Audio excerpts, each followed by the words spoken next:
Okay, I'm ready.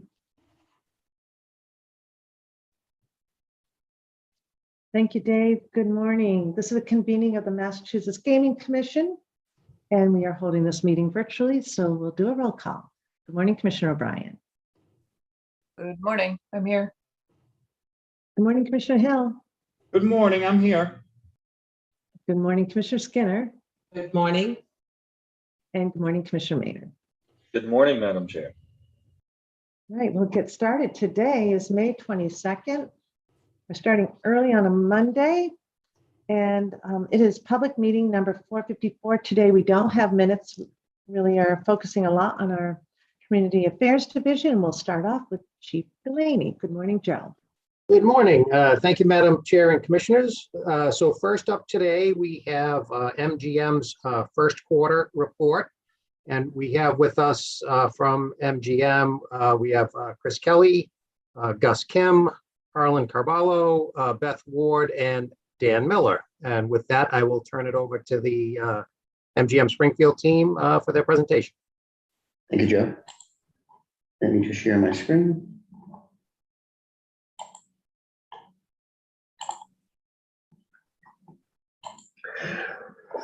First of all, good morning, commissioners. Good morning, chair. Good morning, MGC staff. Thank you for the opportunity to present our Q1 2023 report to the commissioners. You already know all of us here at the table, but let me go out and introduce anyway for the public record. My name is Gus Kim, Vice President and Legal Counsel for MGM Springfield. Sitting with me, starting with across from me, Beth Ward, our Director of Community Affairs.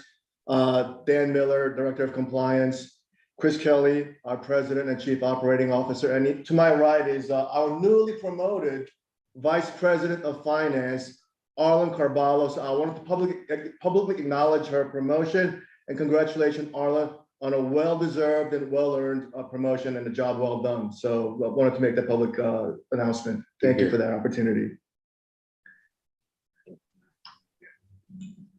Starting with our Q1 2023 gaming revenues and taxes, you'll see that in Q1, we generated $17.5 million in taxes to Massachusetts. Here, said in a different way, again, if you look at the numbers, our Q1 2023 report represents a 11.7% increase in taxes from same quarter of 2022. So of course, we're very pleased with how the property is progressing financially. This is just some photos of the great event that we had on January 31st when our retail sports wagering book went live. Thank you to the commissioners, thank you to the chair, thank you to the staff who came out to MGM Springfield to celebrate that momentous event with us. Here are some photographs, of course, that highlight everybody's participation, including Mayor Sarno and our state elected representatives. Turning to our sports wagering revenue, we put up here side by side the brick and mortar MGM Springfield results, as well as our partner BetMGM Springfield, BetMGM. I wanted to do this because from the get-go, our thought was always that because of the convenience factor with mobile betting, that BetMGM would get most of the action, and that has proven to be true. And in fact, BetMGM is doing phenomenally well. It's third in the state, only behind two well-established mobile platforms that have been in existence for years and years. And so we're very pleased with the way things are progressing. However, I do want to note anecdotally that when I walk through the sports book, I do note that when big games are on, we have a large presence in our sports lounge, people coming to the property to watch the games, to watch the events. And yeah, when I see them, they're making their bets on their phones, which kind of makes sense. They don't have to get up to go to the cage window. They don't have to go up to the kiosk. The phone availability is a really big convenience factor. But we are so pleased how well BetMGM is doing, and MGM Springfield, of course, together, we are doing in the state of Massachusetts on sports wagering. In lottery, as you'll see, quarter over quarter, 2022 to 2023, we have increased our lottery sales by 14%. So of course, again, we're very pleased with that result.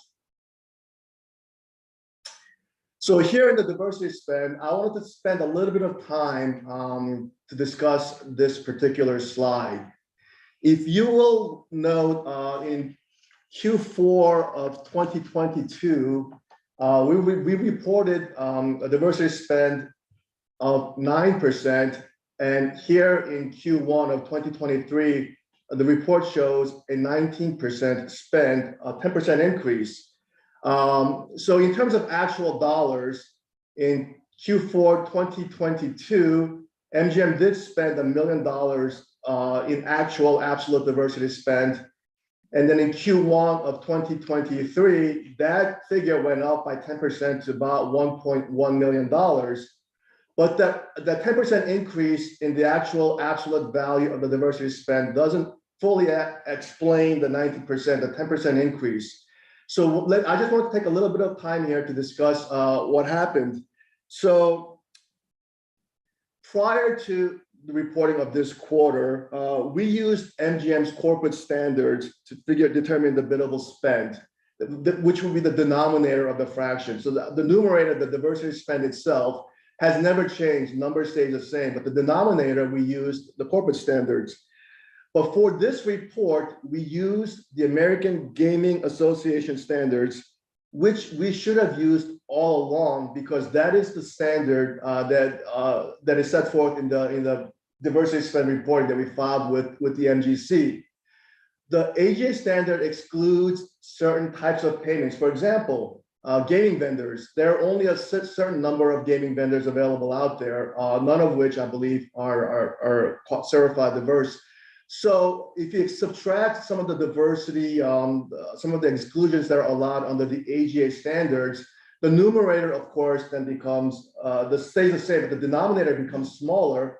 So when you combine the increase of $100,000 of spend in 2023 Q1, combined with the reduction of the denominator using the AGA standards exclusions, we get a 19% diversity spend for this quarter.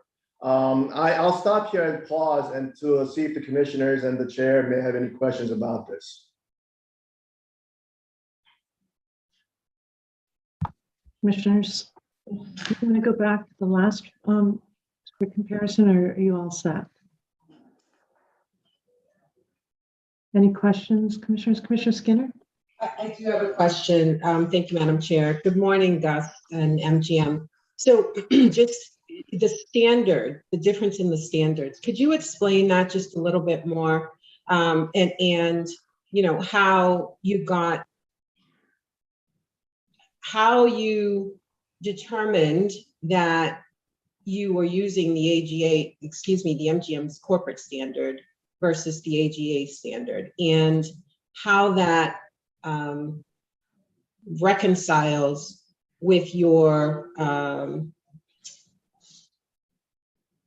diversity and affirmative marketing plan filed with the commission. And I think the latest date here is January 22nd, 2020. Excuse me, 2015 is when it was approved by MGC. Commissioner Skinner, thank you for the question. And in fact, yes, that is the report that the filing that we made in 2015 is the standard that we should have applied. And pursuant to that standard, we should have been using the AGA exclusions in reporting our diversity spend to the MGC. We went back over our reporting and we determined that we were in fact not using the exclusions that were permitted to be used, in fact, required to be used under that standard in our reporting with the MGC. So we did a look at why that happened, and we determined that we were using typically basically what MGM's corporate standards are, which is, you know, look at your spend and then look at your diversity spend. There was no carve out for the exclusions that were allowed under the AGA standards when we were looking at the corporate reporting requirements. So as a result, we went back and looked at it and we reconfigured, we recalculated what we had spent in Q1 of 2023 with the exclusions. And of course, as a result, taking out the various exclusions that we're permitted to take out, the gaming vendors, the utilities, the banking fees, and other types of expenses that are allowed under the AGA exclusions, the numerator stays the same, the denominator becomes smaller, and as a result, you see a larger increase in the percentage of diversity spent. And in the diversity plan that you filed with the commission and the commission approved back in 2015, does it reference the AGA standard? Commissioner Skinner, yes. In fact, that's Exhibit D to our filing with the MGC. Okay, so can you talk to me then a little bit about the design and construction phase spending for diversity versus the operations spending? Because when I'm looking at the operations spending, I don't see any reference to the AGA standard. And so I'm just trying to understand what your thinking is there, how that Exhibit D, which speaks to design and construction.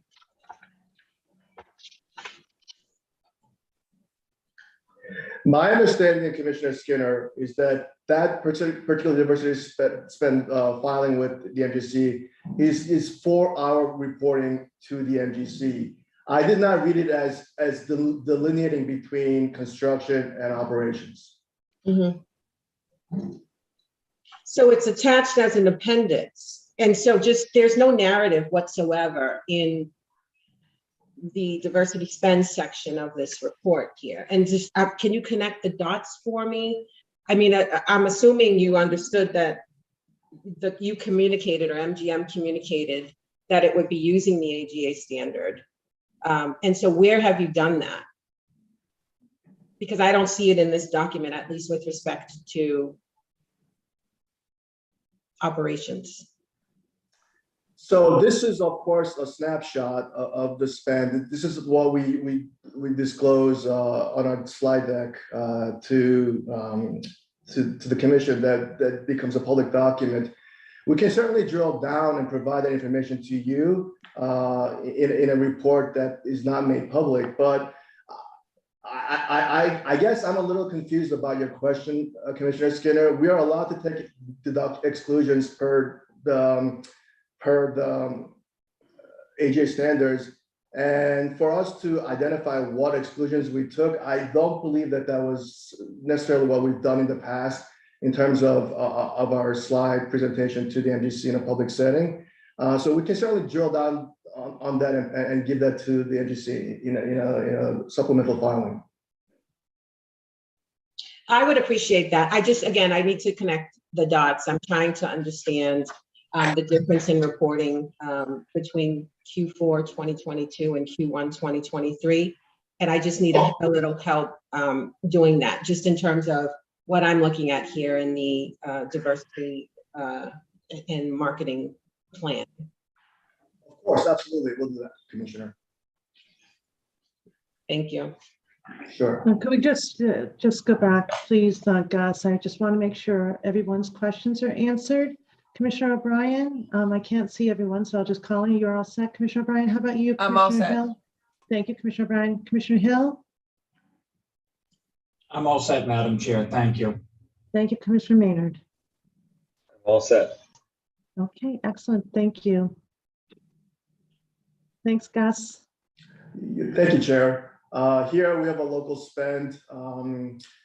We're happy to report that we're spending 40% on local vendors here within the greater Springfield community, and 49% of our spend is within the state of Massachusetts. So we're happy with the way we're spending locally here. In compliance, so here we are showing our compliance report for Q1. And I want to point out to the column on the left, in January, we had 57 minors intercepted. And you'll see that in February and in March, that number reduced by just about half to 28 and 30. And so I wanted to focus a little bit on the 57. Commissioners, when you came out to visit the property, you noted the additional hand railings that went across the restrooms in front of the South End Market, next to the South End Market. So when we saw the 57, we identified where the areas were where there was most access, and that the restrooms in front of the South End Market was an area of opportunity for MGM. So as you may remember, we installed an additional 50 feet of railing in front of that. And as a result, I think partially as a result of that, you see that the numbers in February and March came down dramatically to 28 and 30. Also want to point out that there was one consumption of alcohol in March. I wanted to note that that particular incident was a 19-year-old female standing outside of the gaming area on the tile. The person that she was with, who was of age, had ordered a drink, was standing inside the gaming area, passed that drink across the railing to the underage standing on the tile, and the person took a sip.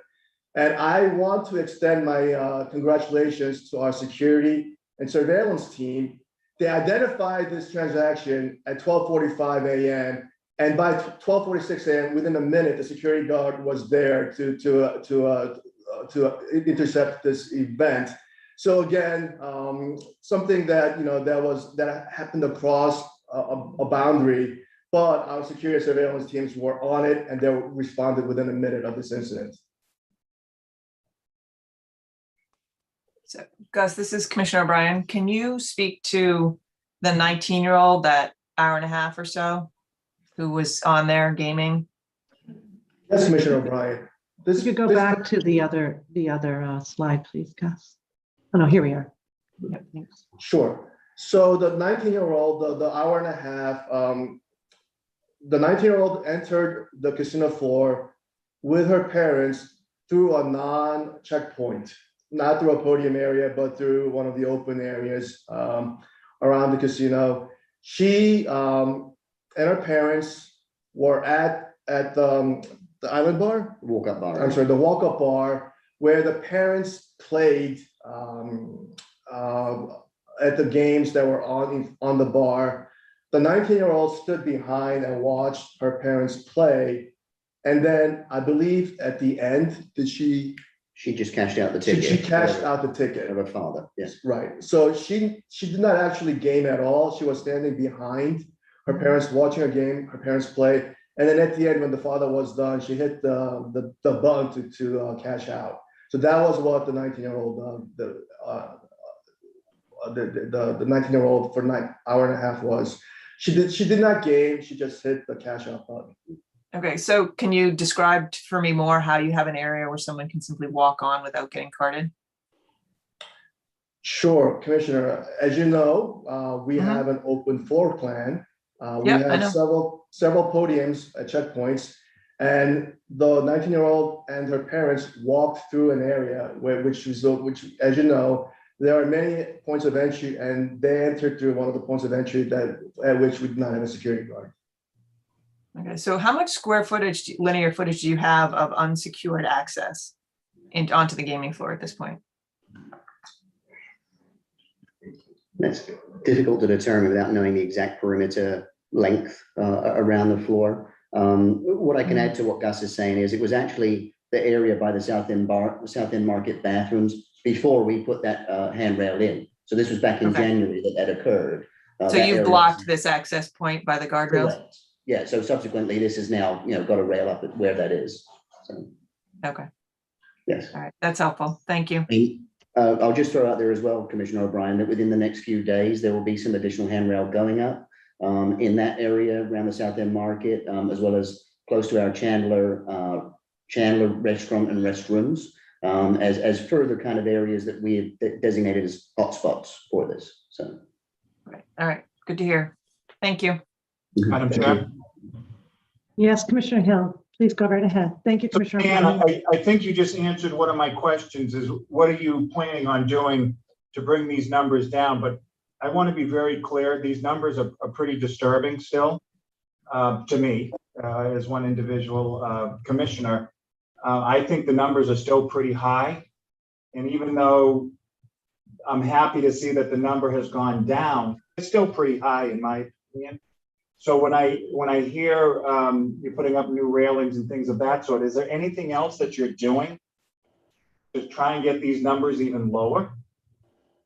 Sure, Commissioner Hill. Thank you for that question. So in addition to the additional handrails that are going up, we have ordered and we're expecting delivery of podiums, security podiums, a couple of which are to replace the old ones that are now already have been in use for a number of years and are looking kind of beat up. But one of the podiums is going to be a brand new location right by the South End Market. We're going to have a podium placed there with a security guard to be present at peak hours of operation. So in addition to the additional railings, we're creating an additional entry point manned by a security officer. We are also, as I believe that we had previously discussed, we have quote unquote ambassadors who are not on the gaming floor itself, but who are stationed by the entry points from the outside into the casino. And they remind our parents, our underage, that whoever is underage should stay on the tile floor and walk around the casino floor and not cut through. So we are looking at that. Of course, we are looking at all of the other options that are available. But we believe that installing the additional handrails and what we have identified as sort of the soft points will certainly enhance our measures that we've already in place, Commissioner Hill. And Madam Chair, the other red flag that I saw in the report and being shown on the screen right now is that 69 underage were under 18 years old. What was the average age? That's a lot of people under 18 years old to be getting in. Commissioner Hill, if I may give some context, when you see that the larger number is under 18 years of age, that'll be parents that are trying to cross the floor as soon as possible to get to somewhere quickly, as opposed to walking all the way around the perimeter. As an example, when we've had, hockey games going on for the Thunderbirds across the street, a family will come, grab food in the South End Market, and then possibly recognize that the time is close to, puck being dropped. They'll then, know they can get across the floor a lot quicker to go out our salon entrance to the Mass Mutual Center than walking all the way around. So, these are not, as it were, opportunist under 18-year-old teenagers or anything of that regard. These are parents trying to get from A to B, and in doing so, sort of drag their children with them, sort of thing. Right, Commissioner Harris, just piggybacking on what Dan had said, I just wanted to make it clear that the number of access is not necessarily those looking to game. It's really parents trying to use the convenience of the open floor plan to cut from point A to point B in a straight line, as opposed to walking the circumference of the casino floor.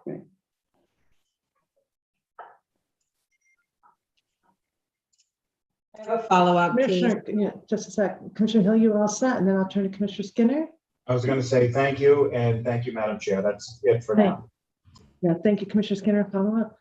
So your numbers are declining since 2019. I think I might have asked this before, but can you tell me again what the significance of the year 2019 is? That pre-COVID? Is that the idea there?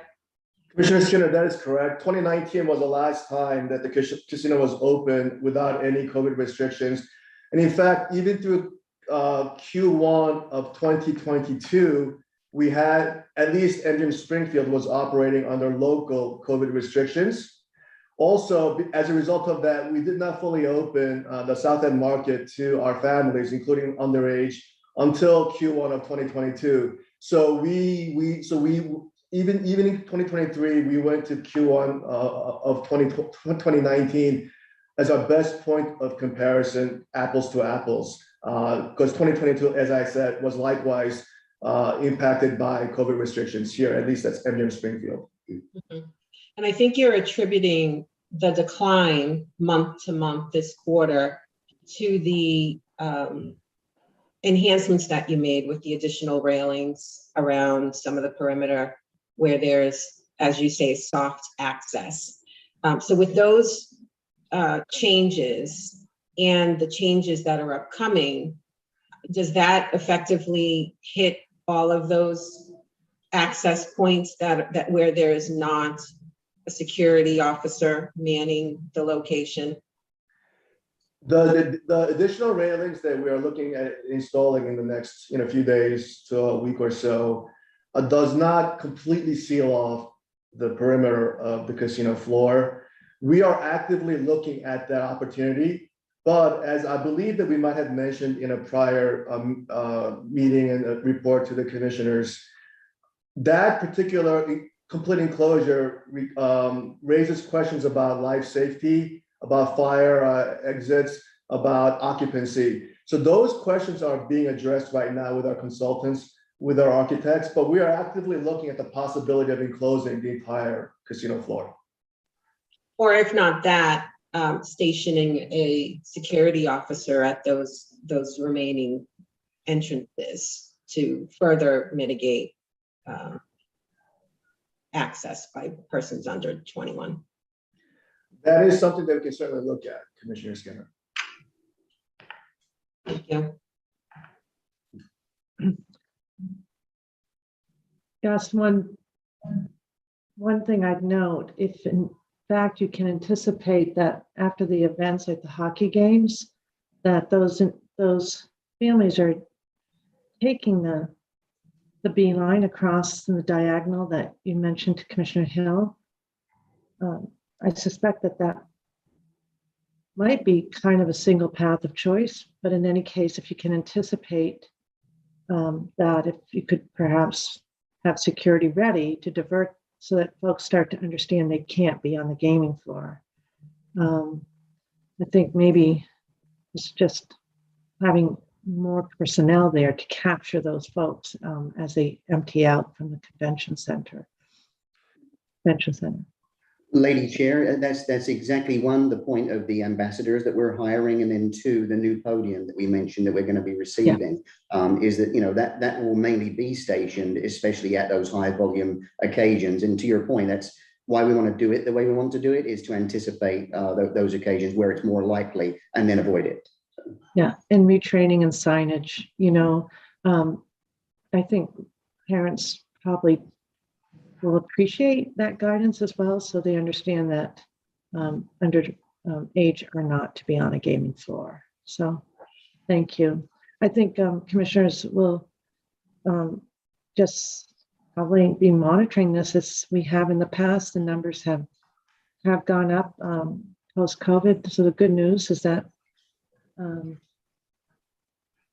you have a family-based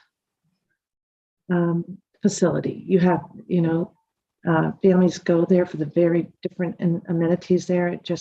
You have the open plan, you have more challenges, but the good news is that you are working on those mitigation steps, and we'll just have to monitor. Commissioners, Commissioner Maynard, do you have any follow-up questions? You really hit to what I was going to say, which is I see the progress, and you should be commended on the progress, but the goal as always should be zero, right?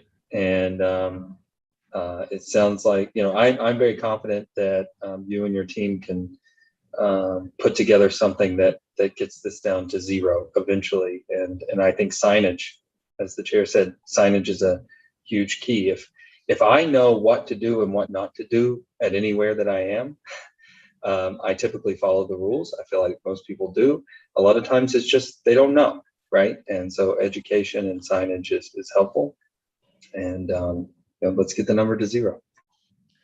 So Chair and Commissioner Maynard, I thank you very much for the comments that you just made, acknowledging and appreciating the efforts that our team is making to get this number down. Your goal, as well as ours, is to get these numbers down to zero. I don't know how realistic that is. I know that, for example, I was at National Harbor this past Friday, where they have choke points where everybody to access the casino floor has to pass through a podium. They don't have an open floor plan like we do. They have choke points. Even then, they don't have necessarily a zero access. But of course, that is our goal. No matter what, our goal is to get to zero. And we are going to do our best to get there as soon as possible, Commissioner Maynard.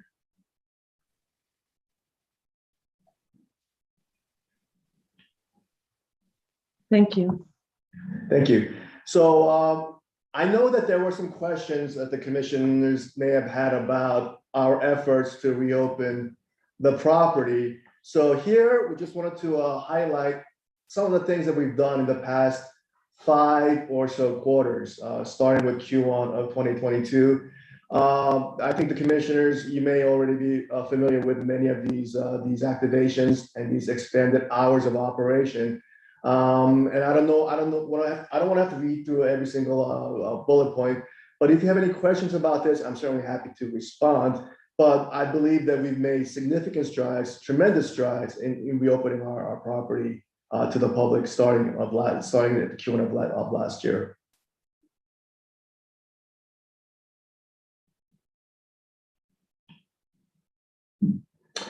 And Could I just go back? I'm so sorry, Gus. of course, I just wasn't, I know you're working on this, but I'm just looking. The beautiful church, you're still looking for a retail or some kind of a use for that? Chair, yes, it is a beautiful space, and we are actively looking. We're working with a local agent to market that. We've also had one-off inquiries from those who heard through word of mouth about our Kringle space. And I don't want to speak at great length because, of course, I don't want to jump the gun. But I do want to let the chair know and the commissioners know that we are actually possibly exploring an option of getting something done in the next couple of months. Please stay tuned for that. But yes, reopening Kringle is one of our highest priorities right now. Well, it is lovely space, so good luck. Thank you, Chair. Here, we just want to put up a couple of news clips from our local press here in the Springfield area about the activities that we have done in the last 5 quarters or so. And of course, Mayor Sarno has been instrumental in assisting with us, being at pretty much every press event that we've had to announce our openings. But we're also immensely grateful for our state elected officials, Representative Gonzalez, Representative Ramos, Senator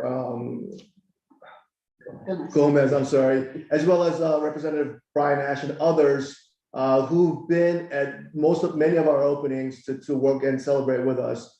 And of course, Mike Fenton, who is a member of the Springfield City Council, as well as the chair of the Springfield City Council's Casino Oversight Committee. We've been talking with him on a regular basis, working with him on activations. So we are immensely grateful for the recognitions that our mayor and our state elected officials are showing our team of the tremendous effort that they've been making over the last 4 or 5 quarters. So here are our 2023 Q1 numbers. Quarter over quarter from 2022 to 2023, we've increased our staffing by 24%, which I believe is. Have fun. I'm sorry? What? I thought I was on mute. I'm saying goodbye. I'm sorry. Also, part of the staffing includes 15 team members who are now working in our sports book.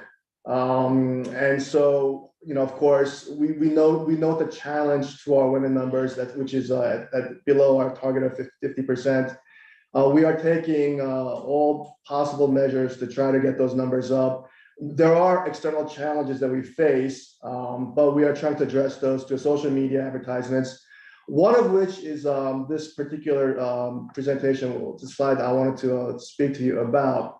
Zakia Scott is a team member, works in our F&B, and we highlighted her story internally here at MGM Springfield, as well as in publications in our local press and in our social media posts as well. But Zakia Scott came from North Carolina to Massachusetts in 2016 to find a better life for herself and her family. She went through various local training programs here. She got jobs working at local establishments where she got some experience, and then she joined MGM as a day one employee. And over the course of that time, she's been promoted several times. Now she's our sous chef in our employee dining room. And I wanted to highlight that in 2021, she became a first-time homeowner. And so this story, we hope, will inspire other women to look at MGM Springfield as an opportunity to grow their careers, to support their families, to find a better life for themselves.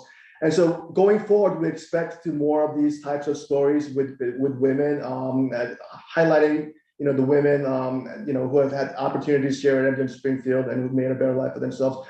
And of course, I again refer to my peer and colleague and friend to my right, Arlen Carvalho, who, as I mentioned, has just been promoted to become Vice President of Finance. And so we look forward to trying to grow our female employee work staff.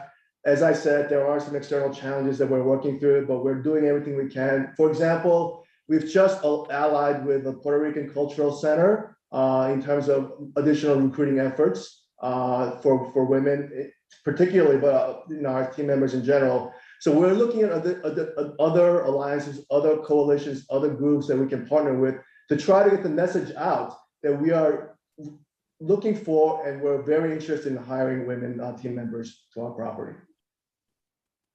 So Gus, actually, before you move on, this is Commissioner O'Brien. Yes. You are the third licensee to come in front of us where the women's numbers don't quite hit the goal.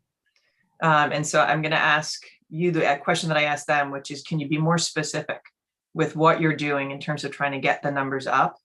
And then also thinking about where those numbers are coming from. I know traditionally a lot of those will come into food and beverage. But I'm also wondering about, you're talking about adding these host positions, et cetera, in security, maybe getting more security. And I know there's a push at EBH, at least, to try to make what is traditionally a male-dominated area of employment within the licensees, recruiting more women. So I'd like you to speak in general, a little more specifics when you say we have challenges and we're doing stuff. And then also what, if anything, you're doing in terms of security in particular. Thank you, Commissioner O'Brien. So I can't speak with actual knowledge because I personally have not gone and done the research. So I can only speak sort of a hearsay information. I've heard other employers within the area who've also identified to me. Just by way of background, I had these conversations with other businesses in the area because I sit on several boards of directors here in the area, including the Business Improvement District, the Economic Development Council, and the Greater Springfield Convention and Visitors Bureau. So I often have conversations with my fellow board members about employment, and to a person, they've all expressed the challenges that they have faced in terms of hiring in general, in terms of hiring women in particular. So this is not a unique MGM Springfield issue. It's a challenge that appears to be facing, at least here in Western Massachusetts, most of the employers. In terms of specific activities that we're looking at, as I said, we have targeted marketing and advertising to attract women. We have hiring events that go on, and what, again, speaking anecdotally, because I can't speak to my personal firsthand knowledge, is that when we go to these hiring events, for example, not events that MGM Springfield is running, but third-party organizations are running, of which we're parties, it turns out that more than 50% of the applicants or those who show express interest are men. So there appears to be some challenge that we are facing in terms of women entering the workforce. Again, I don't know why that's the case, but I'm being told anecdotally again by my fellow colleagues on these boards that when they have, and again, based upon our own experience, that we are having women not showing up for hiring events. That's a challenge that I can't tell you that I have a magic solution for right now, but it's something that we've discussed repeatedly here, at least in MGM Springfield. We're looking at other opportunities. Of course, what we're doing right now does not appear to be working very well. So we're looking at other solutions. For example, as I said, engaging with the Puerto Rican Cultural Center, maybe engaging them to help us with marketing efforts, with trying to recruit women. Again, we're looking at other targets as well, other alliances that we can form to drive women's interest in looking at MGM Springfield as an employment site. I can provide you more information as we go along, but right now, I think our target is to try to see if we can use third parties to help us get the message out that MGM Springfield is looking for women employees. So are there any initiatives at the other institutions where you're on the board? And if there aren't, I guess I would throw out, maybe you guys could be the leader in trying to think outside the box in terms of getting down into why it is that you're not getting the applicants. And I think that's what we're looking to do. In fact, I just had a conversation with our executive director of HR just a little bit earlier this morning prior to this call. And one of the things that he and I talked about was actually drilling down on the numbers, seeing what's driving this lower percentage of women and trying to see how we can address that. That's a work in progress, Commissioner O'Brien. I'm happy to report on the efforts we're making. But that is certainly a challenge that everybody here on property knows and acknowledges. And trying to find that solution that's a difficulty right now. But we're looking at, as you said, trying to think outside the box to see what else we can do here. Yeah, no, I would like to hear back on what's going on because the number they're all low, but this one is a little lower than the other two. Understood, Commissioner O'Brien. Thank you. Before you move on, Gus, Commissioner Hill, if you were to look back at the earlier slide, just wanted you to, I'm sure you noted the veterans numbers. I actually did notice the veteran numbers, very happy with that, but I actually wanted to bring up another issue, Madam Chair, if I could. Okay, before we go off on the veteran, because I want to be fair here. Yeah. You do really well on your veteran numbers. And so do you have something there that you can explain for your success on that? That, to Commissioner O'Brien's point, we know the challenges on women. We're asking for your efforts, but we wonder too, if there's something that you're doing particularly well or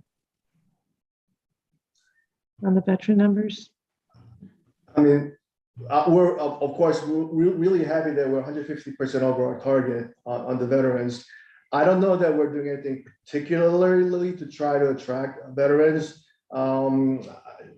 It's probably a part of the demographics. We have a large number of veterans who live in this area. So of course, our application pool is going to be reflective of the population in general. So we do get large numbers of veterans who are applying for the positions here at MGM Springfield. Yeah, that's great. And it's great they're disclosing that status. So excellent work. Okay, Commissioner Hill, what's your question? So just a quick question, and you might be able to answer it publicly and maybe not. But when I see the sport book employs 15 team members, I go back to the slide that showed us the revenue numbers for the brick and mortar compared to online betting. 445,000 compared to 7.3 million. The 15 team members, is that a number that you think is going to stay pretty strong at that number, or do you see a decrease happening in that figure because of the online betting piece of this industry? Commissioner Hill, thank you for that question. We do not foresee the 15 team members shrinking. In fact, we've actually increased our hours of operation at our sportsbook by 2 hours every day. So no, there is no expectation that we're going to decrease the number of team members in our sportsbook. As I said, we fully expected most of the action to be on the mobile platform, and so we've staffed accordingly. So there is no expectation of shrinking this number. And what are the hours of operation now for the brick and mortar? We are open 7 days a week from 10 a.m. 10 a.m. to midnight. We were at 11 a.m. to 11 p.m., but we've increased that an hour on both ends to 10 a.m. to midnight. Excellent. Okay. Thank you, Madam Chair. Thank you. Commissioner Maynard, Commissioner Skinner. I just want to support Commissioner O'Brien's line of questioning, and I am also interested in getting more information. Absolutely, Commissioner Maynard. Okay, Commissioner Skinner? I'm good, Madam Chair. Thank you. Okay, excellent. Thank you. Thanks, guys. Want to continue? Yes, Chair. So in Q1 of 2023, we've had, of course, our usual plethora of community outreach and special events. Here are some of the events that we've highlighted, which clearly is not an exhaustive list. In the upper left-hand corner, just in the patting myself on the back, Chris and I actually went to Square One, which is a school program, and Chris and I read we actually adopted a class. MGM Springfield had adopted a class, and this was a class that we had adopted, and we had the honor and the pleasure of reading to these little kids, and the children are so innocent. When we were done, they came and hugged us, thanked us, and asked us to come back and visit. So it's a wonderful opportunity, and I believe that other team members since then have had their chances to go and read to the children. And again, I just want to just underscore that interacting with children is a pleasure that this job affords me, and I really I'm appreciative of the chance that I had to read to this class. Here are other events, of course. Commissioners, you'll see yourselves in the picture in the bottom. This was our 1-year anniversary of commencing Play My Way in celebration of PGAM. And we are, again, responsible gaming, problem gaming is something that's very important to MGM Springfield and MGM Resorts International as an enterprise. And so in addition to having Play My Way, in addition to having Game Sense, we are always looking for other opportunities to make sure that our patrons game responsibly. And so thank you again for coming out and celebrating this momentous event with us a couple of months ago. In terms of entertainment for Q1, of course, we have our inside free music Fridays that we've done in our ballroom. The Roar Comedy Club at the Armory continues to happen. We had the Red Sox here for our winter weekend, and with the Harlem Globetrotters and Disney on Ice and all of those. And so again, we are immensely proud and grateful that we have a relationship with both Symphony Hall and Mass Mutual Center, where we can host these programs. We can underwrite, bring these programs to the Springfield area and provide areas of activations and opportunities for our fellow residents here in Springfield. Now, upcoming, of course, we have various events coming up both at Mass Mutual Center and at Symphony Hall. Bill Burr on August 12th, and happy to report that Bill Burr has added a second date as well. We have Tina Fey and Amy Poehler coming to Mass Mutual Center on June 8th. We have Santana coming later this year, and Kevin Hart was here in April. A tremendous event. I was on property after the Kevin Hart show had ended here at MGM Springfield, and it really felt like a Las Vegas casino. There were so many people who came in after the Kevin Hart show to have a bite to eat, to talk. And it was a really wonderful experience for me and really grateful that the things that MGM Springfield is doing is actually working, and that our residents are coming and enjoying themselves and the opportunities that that MGM Springfield is fortunate enough to provide to our residents here.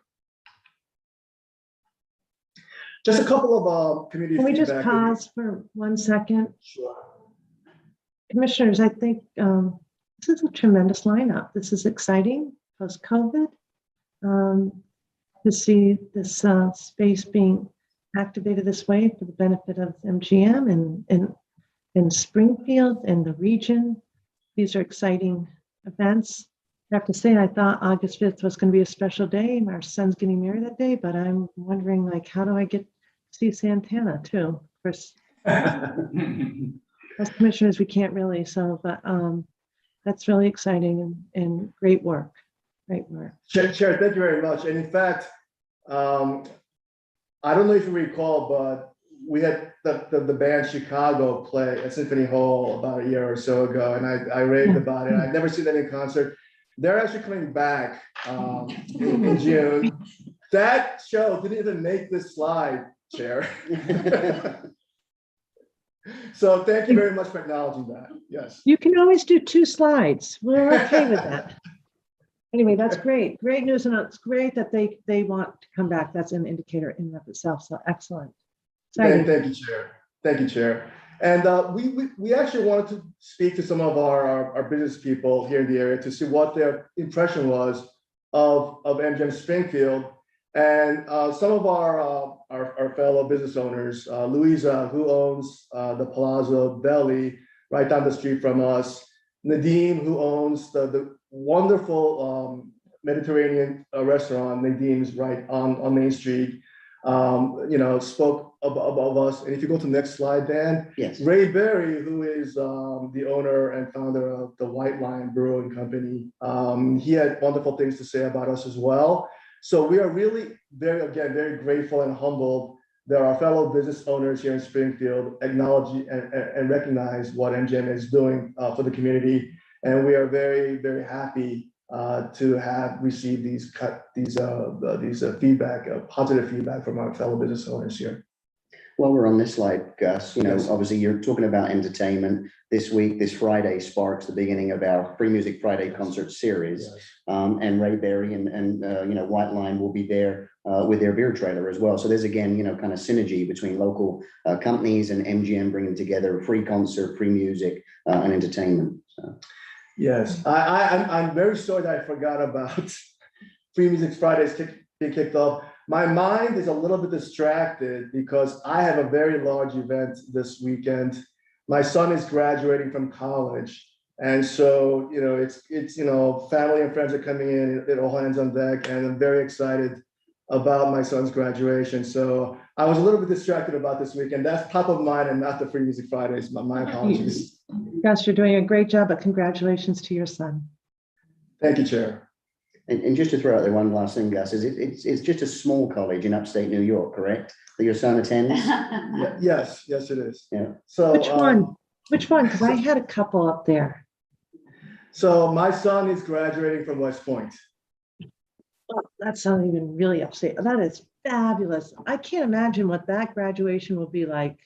Thank you, Chair. And we're proud to say that Vice President Kamala Harris will be the speaker at commencement. And so I'm very excited and thrilled to be there to hear Vice President Harris speak. We thank your son. I think that's a major good omen toward our continuous veteran hires as well. Yes, it is. That's great. Excellent. Thank you, Daniel, for stating us. And of course, I will be remiss in not announcing, as you probably have already heard, that we have Bruno Mars coming to Mass Mutual Center on June 10th and 11th. And this was not, weeks or months in the making. This was a project that has been, Chris Kelly has led this effort to get Bruno Mars to Springfield for years now. And we are finally gratified to announce that Bruno Mars will be playing at Mass Mutual Center on June 10th and 11th. And we are so immensely proud and thrilled and excited to have an international superstar like Bruno Mars coming to Springfield. Amen. That concludes our presentation. And of course, if you have any questions, Chair, if you have any questions, Commissioners, we are happy to respond to them. Commissioners, questions? No questions. Just throwing in my congratulations to you and your son as well. That's great. Thank you, Commissioner. Commissioner Maynard? And my congratulations to Ms. Carvalho also on your promotion. Thank you. Thank you very much. Commissioner Skinner? Congrats all around. Just want to echo that. And I want to co-sign the chair's sentiments regarding your live entertainment. Very, very nice. Especially Bruno Mars. I think, Daniel, did you say amen? I did. I may be a closet Bruno Mars fan without saying it too loud. Yeah, likewise. It's going to be a 42 carat event. That's good. Thank you, Commissioner. Commissioner Hill? I have nothing else to add, Madam Chair. Congrats all around as well from me. I have a question, but I'm not sure it's something that we can talk about publicly, but I would love to know the process of what brings the entertainment to an organization like yours. I pretty much know how it works, but I'd love to sit down at some point and learn more. And I'm not sure that that's something that can be done publicly or not, but I will ask our legal counsel what my steps should be. But I'd like to learn a little bit more about the entertainment piece of MGM. So Commissioner Hill, we can explore whether that would be an appropriate topic for an executive session. As you know, when he says we can't speak about it publicly, we really do all of our work publicly, but there are times where we do have the tool of the executive session for the five of us to discuss matters where there might be something that would add to a competitive disadvantage if matters were discussed publicly. So let's look at that as a potential agenda item. Okay, Commissioner Hill? Thank you, Madam Chair. All right. Okay. Anything else? I saw Bruno Mars at Madison Square Garden. That's a pretty fun crowd. So again, commissioners, we can just imagine how much fun the audience will be having. All right. With that, MGM, thank you to the team for its presentation. Chris, I know you were there the whole time. I just want to offer you the opportunity to say hello if you'd like. Well, thank you, Madam Chair. Thank you to the commissioners as well. Not to spend the entire time talking about Gus, but he's too humble to tell you that his second son just completed or is about to complete his freshman year also at West Point. But wanted to speak to the first quarter just as a headline. This was really a pretty superlative 90 days if we stop and think about it. We had the 1-year anniversary of Play My Way, thousands of accounts created. We shared in that moment together. We increased our workforce by nearly 25%. We opened a sports book, among the first in the great state of Massachusetts. Obviously, we saw it together. Mobile come online, and the property had its highest Q1 GGR in history. And so as we think about the rest of 2023, obviously the entertainment lineup informs his statement, but we approach this year with tremendous optimism. We recognize that it won't be without challenges. We spoke to some of them today. We know that there's still work to do, but we very much appreciate the partnership, the collaboration, and the hard work that has allowed us collectively to get to this point. So thank you to each of you. Thank you. Thanks. I think then I'll turn it back to Chief Delaney, but to the MGM group, thank you for your presentation this morning. Joe? Thank you. Thank you. Thank you, Madam Chair and Commissioners. So our next item is the Community Mitigation Fund. So we will be looking today at the community planning applications, the projects of regional significance, a couple of our specific impacts, and then the new category of gambling harm reduction. So with that, I will jump right in. The first, so we'll be looking community planning first. So the first application is the city of Everett. And what they're requesting $199,100 to do a feasibility study on the rehabilitation and reuse of the Charlestown pumping station. And also looking to create an underpass under Alfred Street to get to the other side of the road and looking at the feasibility of additional walkways along along the water to connect into the Encore site. So this is really is interesting because the project is actually lies within the city of Boston. There's this little kind of anomaly on the property line, the boundary of the city of Boston, where it crosses over the Mystic River and extends up Alfred Street a little ways. But of course, it's really surrounded on three sides by Everett. So this application is by the city of Everett, and they do have the support of the city of Boston and also the MWRA, who is the current owner of this Charlestown pumping station. So the idea is to rehabilitate this property or look at the options to rehabilitate this property in public use space, while also looking at making a protected connection across Alfred Street to the Encore site. The review team looked very favorably upon this project. It's particularly with the underpass at the Alfred Street Bridge, which provides, protected connection across the street, which would reduce, pedestrian and bicycle and vehicular conflicts. So we were fully supportive of this and recommend full funding of the project in the amount of $199,100. So does the commission have any questions regarding that application? Commissioners?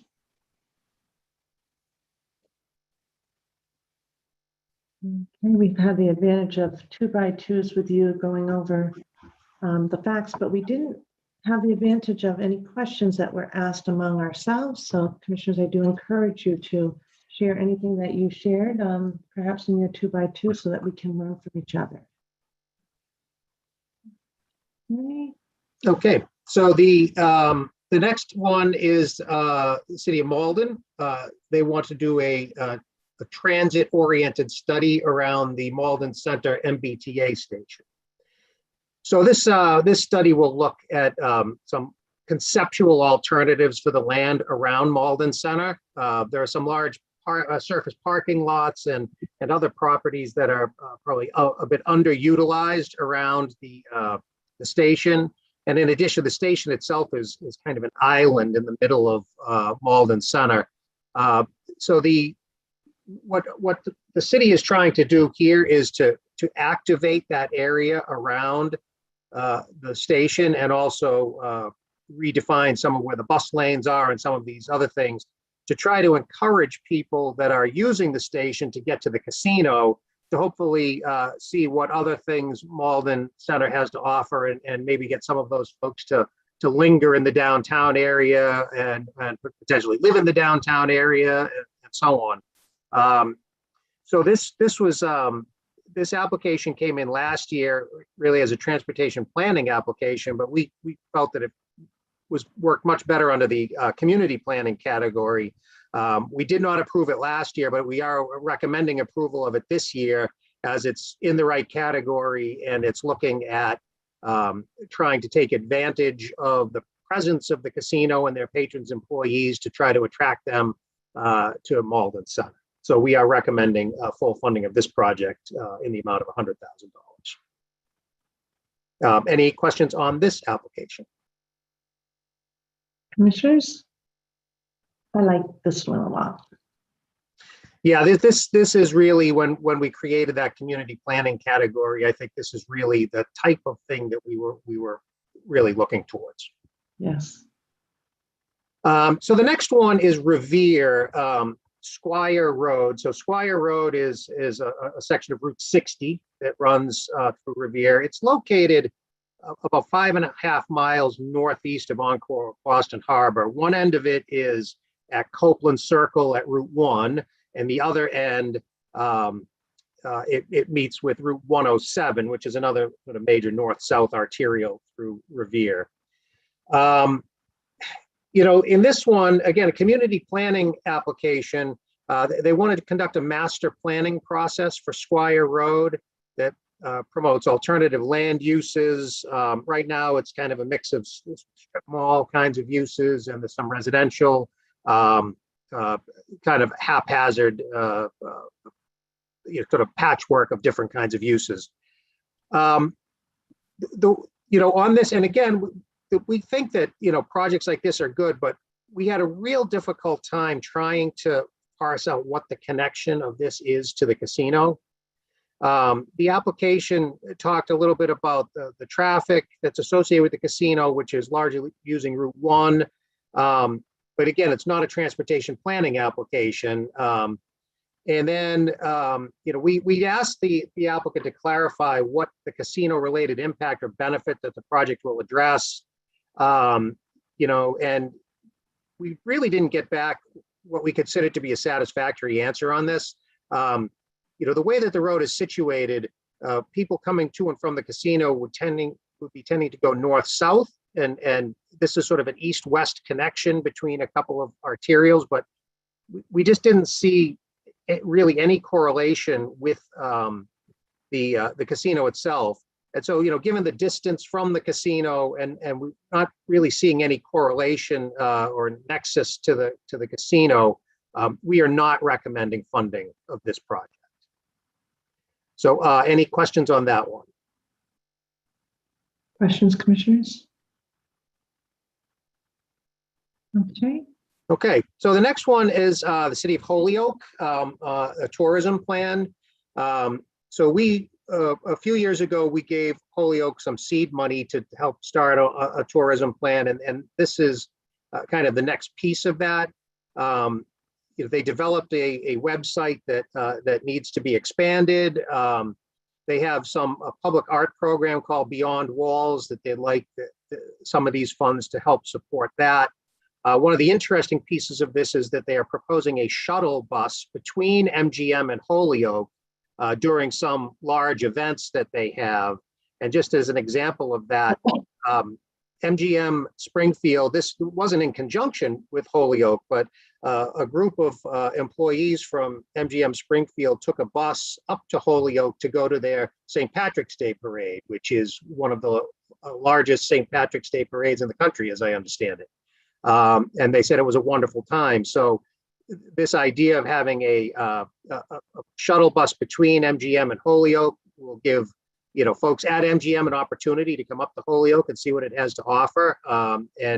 MGM themselves really like that idea. Any effort to bring additional tourism to Western Massachusetts would be good for both Holyoke and MGM. So again, we looked at this as that they're using these funds to help leverage that presence of MGM Springfield in improving the overall level of tourism to not only to Holyoke but to Western Massachusetts. So again, we were really in favor of this project and are recommending full funding for that effort. Any questions on this one? Madam Chair, I don't have a question, just a comment. Yes. So as we were going through the process of looking at these applications, this one really stuck out to all of us about the tourism that's going on in the western part of the state. And I am reminded that when we were able to have conversations with MGM regarding some of these applications, Gus had informed us of some of the committees that he is now sitting on in the city. And I believe one of them was a tourism committee that he is now sitting on. And the things that they are doing out there are incredible. And this just adds and enhances what they're trying to do in the western part of the state. So certainly I'm supportive of it. But I want you to know that tourism in that part of the state has become something that everybody seems to be involved in. And I'm thrilled that we are part of that partnership, if this was to move forward. Okay, so the next one is a joint application between Foxborough, Plainville, and Rentham. And they are seeking $630,000 to continue and expand the implementation strategies that were outlined in their regional destination marketing plan. So this includes, we've given some grant money to these communities to develop sort of a regional kind of tourism plan. There are sort of three draws in that area. There's the Plainridge Park Casino, but there's also Gillette Stadium and Patriot Place. And the Rentham outlets are sort of the three kind of anchors for that region, regional draws. So we have given them a couple of different grants on this to start developing that program, again, helping them build a website and preparing some advertising and things of that nature. So this next step in the program involves continuing to develop some of the advertisements and things like that, but then it also includes a large media buy, for both for print, digital, radio, television advertising that's supposed to target the New England and New York areas. So, during the last round of funding, though, where we had given them, I think it was at least the second round of funding towards their project, we asked the communities what they were doing to make this, sort of self-sustaining in the future, and they gave us a whole laundry list of items that they were going to pursue. But to date, those efforts haven't resulted in any financial contributions to this program from other entities.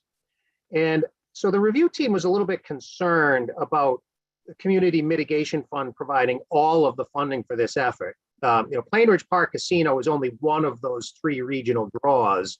And, the intent of these funds, the use of these funds is to address casino-related items.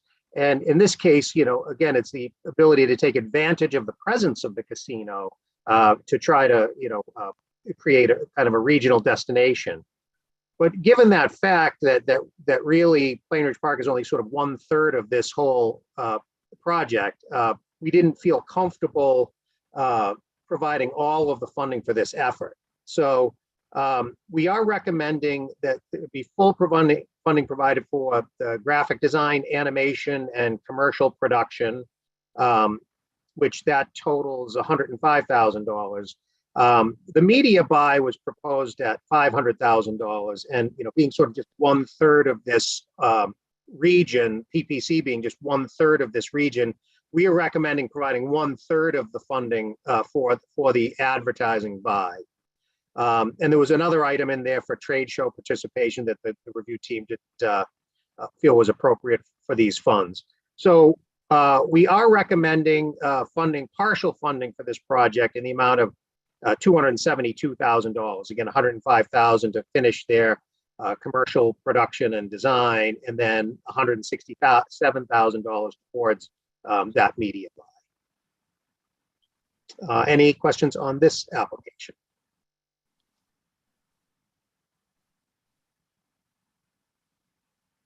Okay, so that concludes the community planning applications. The next applications we have are the projects of regional significance. And again, this is a new category for this year. And the intent behind this category was to look at projects that were really regional in nature, but that also addressed a casino-related impact. So we received 3 applications in this area, one in the east and 2 out in the west. Our guidelines proposed awarding 1 project of regional significance in each region with a maximum value of $3 million for each of them. So the first application that we had was from Saugus to install shade trees. When we reviewed this, we realized that this was really mischaracterized as a project of regional significance. It really should have been under the specific impact category. So we contacted Saugus, and they were fine with that being moved to specific impact. So I will talk about that when we get to the specific impact applications. Now, the next one was the Pioneer Valley Planning Commission was requesting $485,600 to develop what they're calling a regional business ecosystem network. And what this is attempting to do is to help capacity building within small and micro businesses, especially in underserved communities, to improve the capacity of companies in the Pioneer Valley, as well as also to help MGM meet its target goals for local spending and minority, women, and veteran business spending. So, the review team, we really like this project, as it's looking at the entire Pioneer Valley workforce or businesses in the Pioneer Valley, but also trying to target helping MGM Springfield as well. One concern that we had with this, these projects of regional significance are supposed to provide just a small percentage of the overall funding. We could fund up to 15% of a project cost. And, in this case, the Pioneer Valley has estimated that the total cost of the project would be about $4 million, with us providing about 12% of that funding. So we certainly work within that framework of the guidelines. But at this point, Pioneer Valley has not raised any of these additional funds. So we were a little bit concerned that ours right now is the only money that is would be earmarked for this particular project. Now, Pioneer Valley has indicated that they will continue to fundraise throughout this process. But in order to make sure that this is working appropriately, we are proposing that the commission do an initial award of $125,600 to perform the preliminary work that leads up to the implementation. So that would be expected to happen sort of over this coming fall and winter. And that will give Pioneer Valley some opportunity to try to raise some funds towards this. And what we plan on doing is we would then meet with Pioneer Valley to look at the progress that they're making and see where the project stands.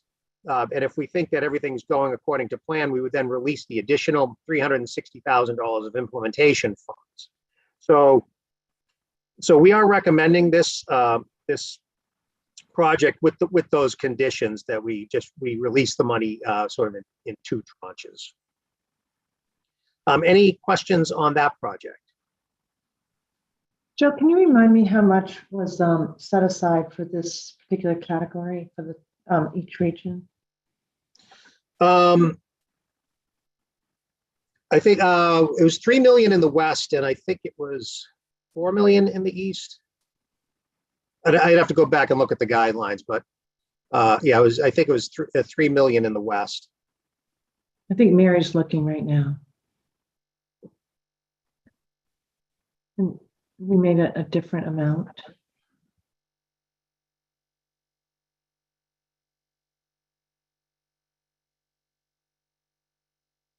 And I just think that I want to remind everyone that Lily, of course, has been very involved. I think she's attending a graduation right now or something, right, Joe? Yeah.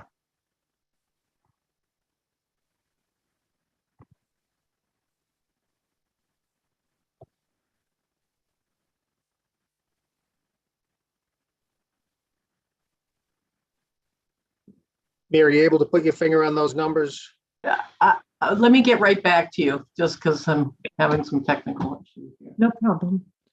Okay, questions for Joe on the on this particular one? Joe, my only question is, can you repeat the condition in terms of the 125,600 in the first tranche? What were the conditions on that, the expectation? Well, just that those are the sort of the planning efforts that they're going through. They have to develop, there's some preliminary work that they need to do before implementation, sort of designing what this whole thing looks like and that kind of stuff. And that's what that first 125,600 would do in their budget. Subject to review by the CMF team here before the subsequent monies. Yep. Okay. And of course, if if the commission would like, we can certainly come back to the commission before releasing that, or you can delegate that to staff, whichever way you'd like to organize that. That's what I was going to follow up with, is to get a report back to us prior to the release of the second tranche, in case we have questions or concerns about the status of the plan. It's a big, a lot of times, what is it? It's under 15 or 10 or something where you guys go ahead, but that's a big Yep. amount to release. Madam Chair, Yes, go ahead, Commissioner Hill. I believe I have an answer for you. Says for the guidelines that you're looking for. The commission will cover up to 50% of the total cost, capped at 5 million in Region A and 3 million in Region B. Yeah. Okay. 5 million for A and how much for B? 3 million for Region B.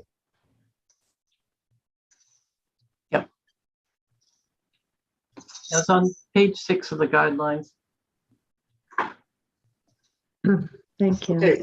Any other questions on that one? I just want to get, Go ahead, Commissioner Maynard. I'm sorry, Madam Chair. I do want to get it on the record that when we did speak, I'm less concerned about, Joe, about being a Kickstarter for anything, as long as we're watching the project, and it sounds like you've got a plan to do that. So I just wanted that on the record. And could you explain, to follow up on the chair's question, I remember the conversation, but it was actually why the regions are different. Can you just? Oh yeah, so the way that the money is distributed, the money that's generated by MGM Springfield stays in Region B, and the money that's generated by Encore stays in Region A. And just in very round numbers, Region A generates about $10 million towards the community mitigation fund each year, and Region B is about $4.5 million. So, and there have been some surpluses over time that have built up. So, basically, there's just not as much capacity in Region B for as much work as there is in Region A, just due to that disparity. And Region B has supported that historically, correct? Oh, absolutely. They absolutely have supported that. Even though they get a smaller amount of money than Region A, they have been very vocal about wanting to make sure that that money absolutely stays in Region B. Thank you.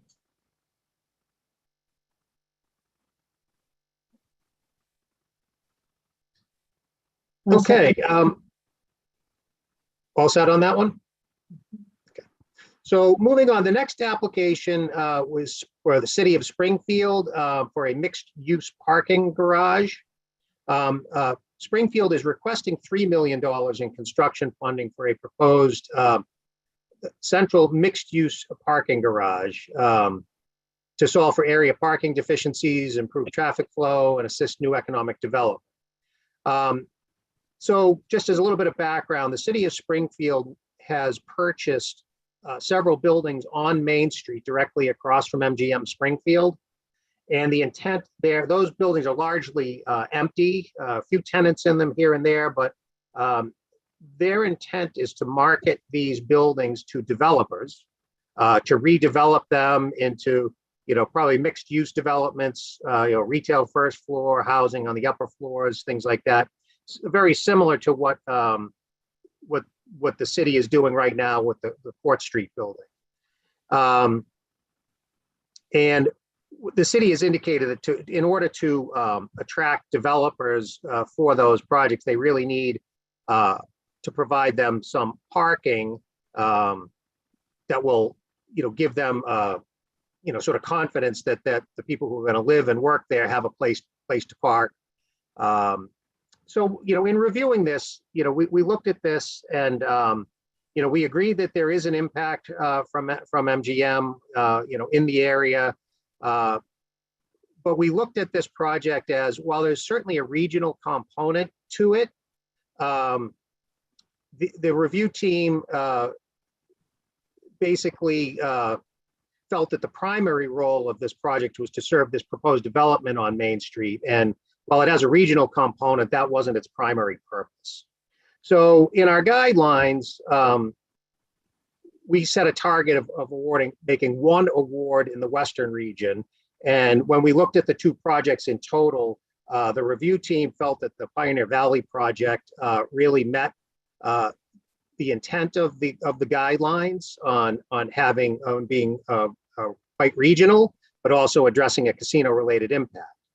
It wasn't that we didn't think that this was an okay project. It's just that we felt that that the Pioneer Valley application was better and better met with the guidelines. So any questions on that one? Questions, commissioners? So I have some follow-up on this one. I spent some good amount of time with Joe and Lily and Mary. I understand that our guidelines did suggest one regional project, and I applaud the Pioneer Valley one. I think it's a very strong application. I know that we have given waivers in the past when sometimes we have some competing projects, and I do understand that in this case, the vote on this project was 0-8. In other words, the committee looking at it all supported the Pioneer one versus this one. But perhaps they may have suggested it was one versus the other. Joe, before I continue, I just want to make sure I understand. We have given grants to Springfield to look at development studies. And is there any connection to any of the grants that we've given them to this proposal? Is there? Yeah, this proposal came out of a grant that we gave to the parking authority to look at some options for revenue recovery. Basically with the opening of the MGM Springfield parking garage being free, the parking authority saw some decreases in revenue, and we're looking for opportunities to try to find ways to maybe recover some of that.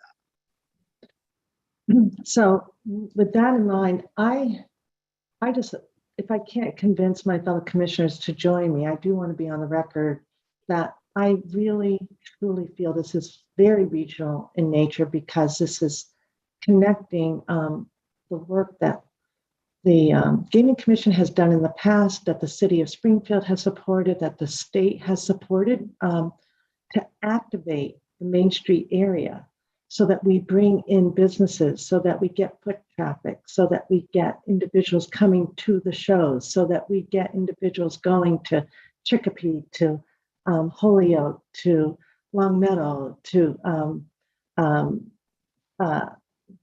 Amherst and Northampton, to activate the region, because that was the reason why MGM was placed in Springfield. It was to revitalize Springfield and then have it spread out.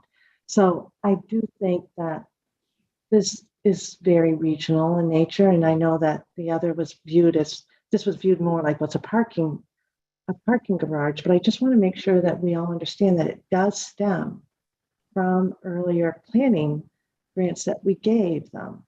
I also understand the amount.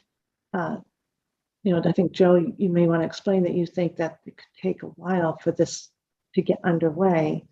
I want to note that it's a parking garage where they do think it will free up existing surface parking lots in the area for additional development, that this will help the businesses thrive in downtown Springfield. We do have the housing underway, and that was a coordinated effort with the state, with Springfield, with MGM, with the Gaming Commission, to provide that housing piece. And all along Main Street, you're going to have little coffee shops, and you got to have little shops to bring in that foot traffic to make that a whole revitalization of the city. So I do see this as a very much a regional proposal. I wasn't part of the group, so I don't have the benefit of the group look. I do know that even, if it's one or the other, perhaps it makes sense, but I am wondering if there's an opportunity to consider whether we give some sort of a waiver to allow for both in this instance. Well, part of the concern that we have is that, in the original ask for the Western region, we are already oversubscribed, for the total amount of money. Now, there are some projects that we're not recommending funding and other things.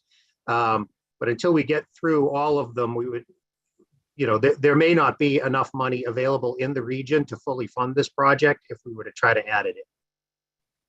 But I don't know exactly what that number is today. Commissioner O'Brien? So I'm wondering, and Brett, Commissioner Hill, I'd love to hear your thoughts. I know you were part of these conversations too, but I'm on the fence. I mean, I remember some of the earlier conversations, but I'm also loath to call something a regional project that's really intended to benefit or resurrect maybe some people that speculated they were going to get more for their buildings than they were when MGM came to town.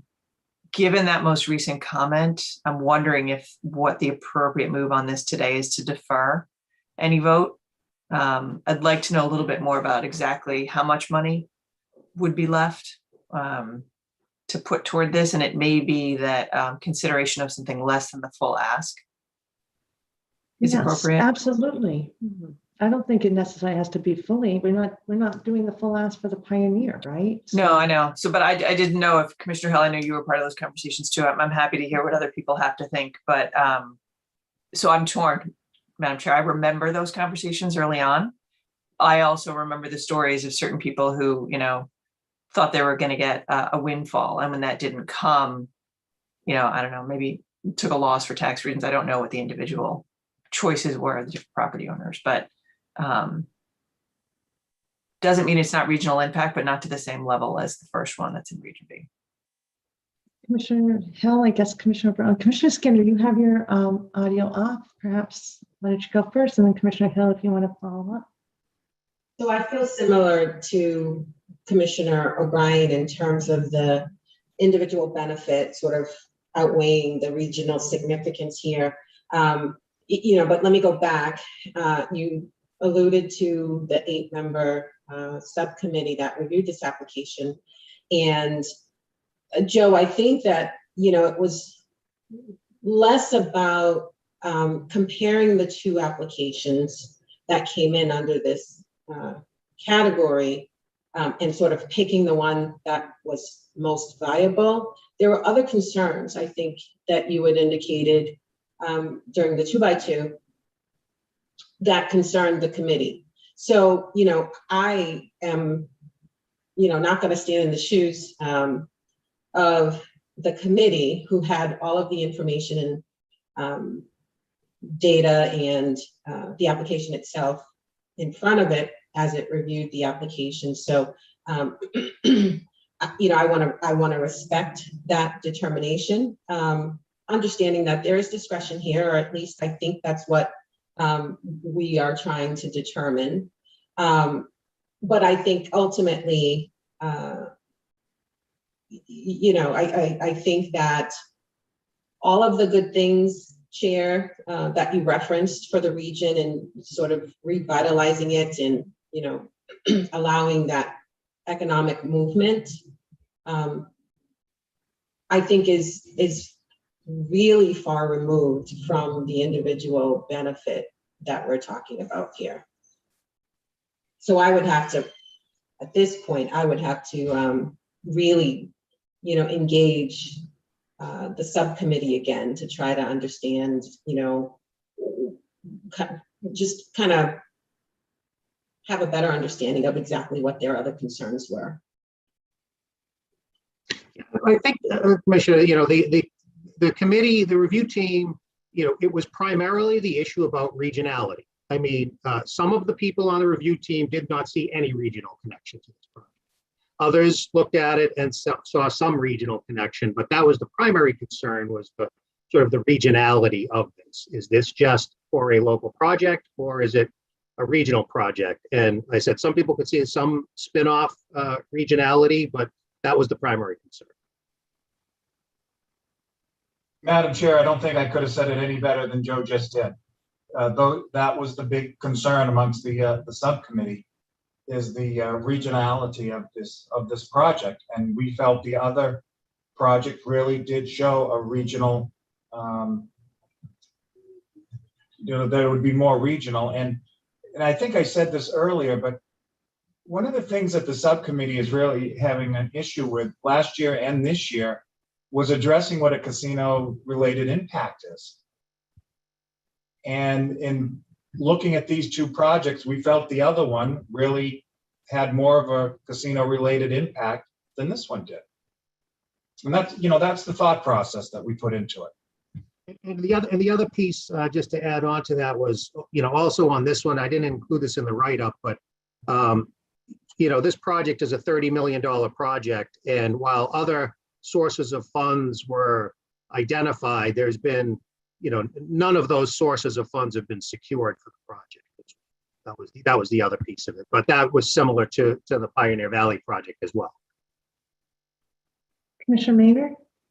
Can I just add one last Oh, thing? Commissioner Hill, sorry. Is I do like the idea, if anything, we can bend a little bit and maybe not address this one today. And let's see where the rest of them lead us. And we can revisit this one before we take a final vote, which I would have no issue with. And before we go to Commissioner Maynard, Commissioner Hill, the way that you just explained the thinking was what I thought might have been the case, where you said, we like one was more regional than the other. And so it was Yes. a comparison. And so that's where I'm wondering, and I'm thinking mainly that if we're giving a grant for development and studies on development, and then they actually come back to us on the outcome of the studies to do the next step, I'd like to see our dollars grow with that. And I have to just say, Commissioner O'Brien, I don't have the same memory that you have, and it's not to in any way say that you're not right. I just don't have the same memory, and so it must not have made the same impact on terms of the concerns that you raised. But so Commissioner Hill, I understand it is not to take away from the Pioneer one, because I love that one. It's mainly, geez, this is where I'd like to see if there's any way we can continue to build, and even if it messages to the other potential funders down the road, we're behind this. I think it is worth revisiting, and also whether we do grant that waiver, because if it was an either or, I understand the conclusion, but if there's any chance of a waiver of some sort with a different amount to back it, that would be where I would come out. Commissioner Maynard, sorry. Oh, no, Madam Chair. This is why I love when we have an opportunity to all meet together, because I had, Joe can tell you in our 2x2, I had the same amount of heartburn when we got to this one on, where are we, what can we do? What does the money look like? Obviously I want to support Western Mass in every way that we can. I'm not just, a resident of the Commonwealth. I go there and I vacation myself, right? And so I do see a regional connection, but when viewed upon, a finite amount of money and ability to fund certain projects, I looked at it in a certain way. If we lift that, I'm open to seeing if there's some amount that makes sense to put some dollars behind this and to continue on. So it's funny because a lot of the themes you're bringing up, Madam Chair, I was thinking the same thing in the 2x2 and really trying to figure out where I was, and I still do not feel comfortable voting it down totally.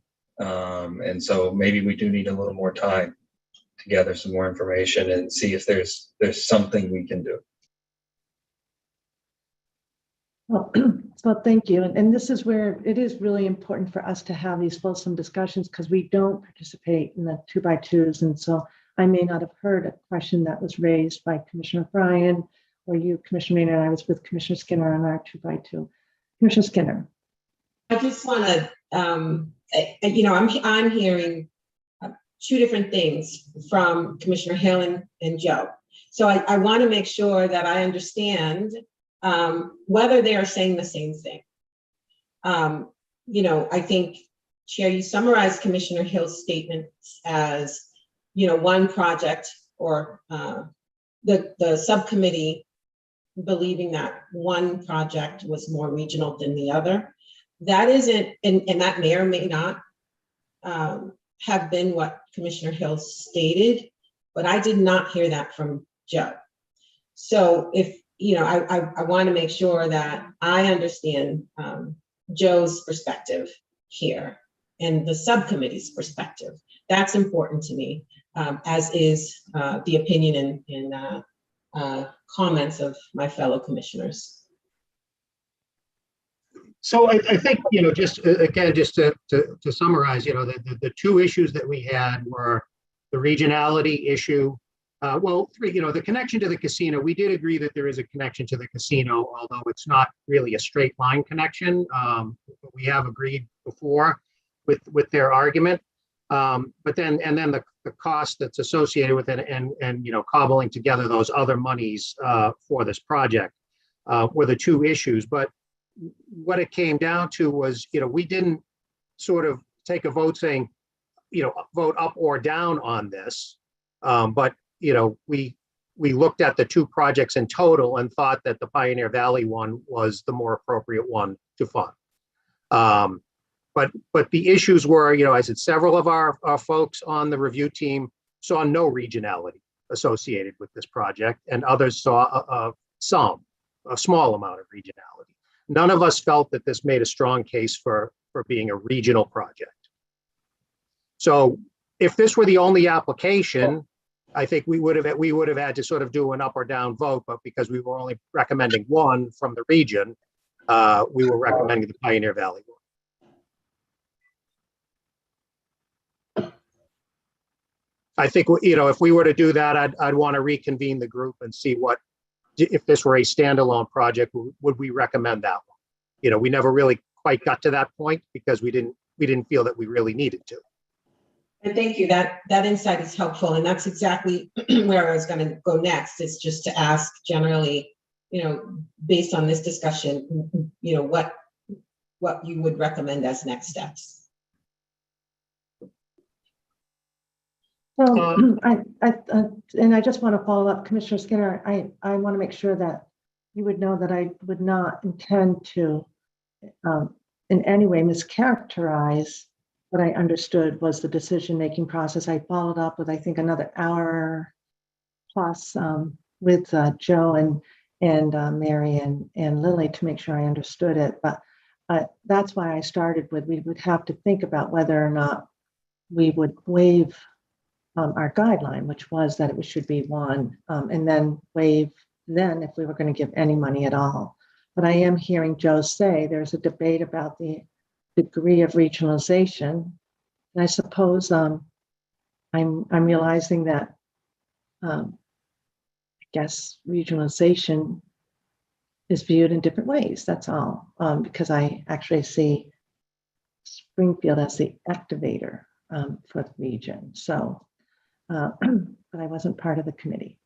So Joe, in terms of next steps, I'm hearing that you are concerned about the amount of funds that might be available for Region B down the road should all the other requests that came out of Region B be funded. Is that fair? Yeah, so what we would need to do is we would need to look at all of the categories. So we haven't done transportation planning, transportation construction, or public safety yet. So once we would get through those, only at that point can we determine how much we're proposing to award, and then how much, we know how much money was available in the region, which is what we put out in our guidelines. We know that the ask was more than that. So try that, if the number is $7 million, the ask was like $9 million. So we were oversubscribed. And if we, basically when we were saying, if we're not recommending this application, so that knocks $3 million off of that. So we're down to $6 million. So, all of the other projects are good to get in. But what we would have to look at is, but we know that we're not recommending all of the projects in the West to be funded. So we would have to subtract those out. We would basically have to do a calculation to see how much money is left based on all the other applications if we wanted to go and add this one back in. And we can't do that until June 15th. Till we know so I what. think Commissioner Hill was recommending, Commissioner Skinner, that take a look at this near the end of the process. I would, and I think I heard that of Commissioner O'Brien too, and get feedback. My hope is that we can take a look, and I just of course want to be clear on the record that I I like that this is a follow-up application to our earlier grants.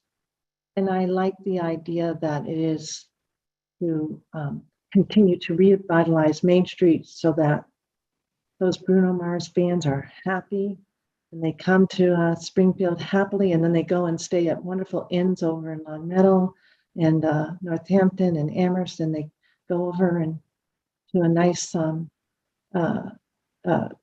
town restaurant in Chicopee. So that's my goal. So I just wanted to be on the record. Madam Chair, can I follow that with a technical? Sure. I would be interested if this is going back to a subcommittee. I would be interested in knowing what the disconnect is between funding the study versus funding the project, because I think a lot of people will wonder, does that make sense, right? And maybe the answer is the study showed that it wasn't there. I don't know. That's right. I think that's agree. a natural question. Well, Commissioner Maynard, the typical process that something like this would go through is that they would do a study. And if they identified a project that would come out of that, on something like this, they could have applied under the transportation construction category, which does not require any regional component to it. It's only a maximum of $1.5 million. So it's not as transformation, it's not as big a project. But I mean, that is certainly an avenue that they could have taken. They chose to go towards the project of regional significance. And of course, just in its title, the project has to be regionally significant. And that's where the discount. There are other categories that they could have filed under, but they did not do that. Joe, could I follow up with that, please? Because I do see that we recommended to Saugus that they move to specific impact. Yeah. But we didn't circle back to this group. No, we didn't. But the reality is that the transportation construction category, they have only 1 year to get under construction. I would say there is zero chance that this project would be ready to be built in a year. The project of regional significance gives them 2 years to get under construction, knowing that a large regionally significant project would typically take more planning time and so on to get going. But I think under the transportation construction category, I mean, this thing is not ready to go. It's absolutely not. Well, I hope that our guidelines aren't causing unrealistic restrictions. So, all right. Does that answer your question, Commissioner Maynard? I mean, rules are rules and they're made for a purpose, but the rigidness of it, if the answer is the study's great, everything's great, but this is how they were able to look for more money was to go to this pot versus this pot. I mean, I kind of understand that. And if I was sitting on the other side of the table, I'd probably be doing the same exact thing.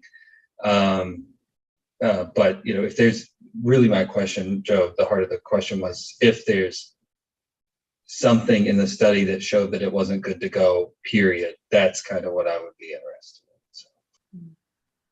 No, I mean, the study that they did identified this particular location where they want to put the parking garage. I mean, it's following, the process. They looked at a bunch of locations to put a parking garage. They chose this one as the preferred alternative, and they're pursuing it. It's just that it's very preliminary in nature. They've identified, sources of funds, bonds, this, that, and the other thing, but the project isn't designed. It's not, they haven't cobbled together the funds. I mean, it's definitely just not, it's not ready to go. So, and which is why, this project of regional significance gives them a couple of years to get those things in place. Thank you.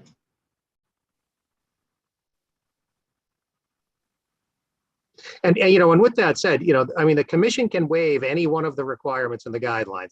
That's part of what's in the guidelines. You can, even if the commission didn't feel that this had a strong regional component, you could waive that if you decided that this was the project that you wanted to go with.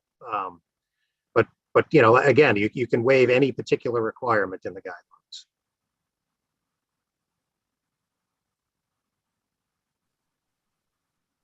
Okay, we ready to move on to the next project? Commissioners, are you all set? Commissioner Hill, you all set? All right, so if I'm just as a Executive Director Wells, just to keep track that we want to revisit,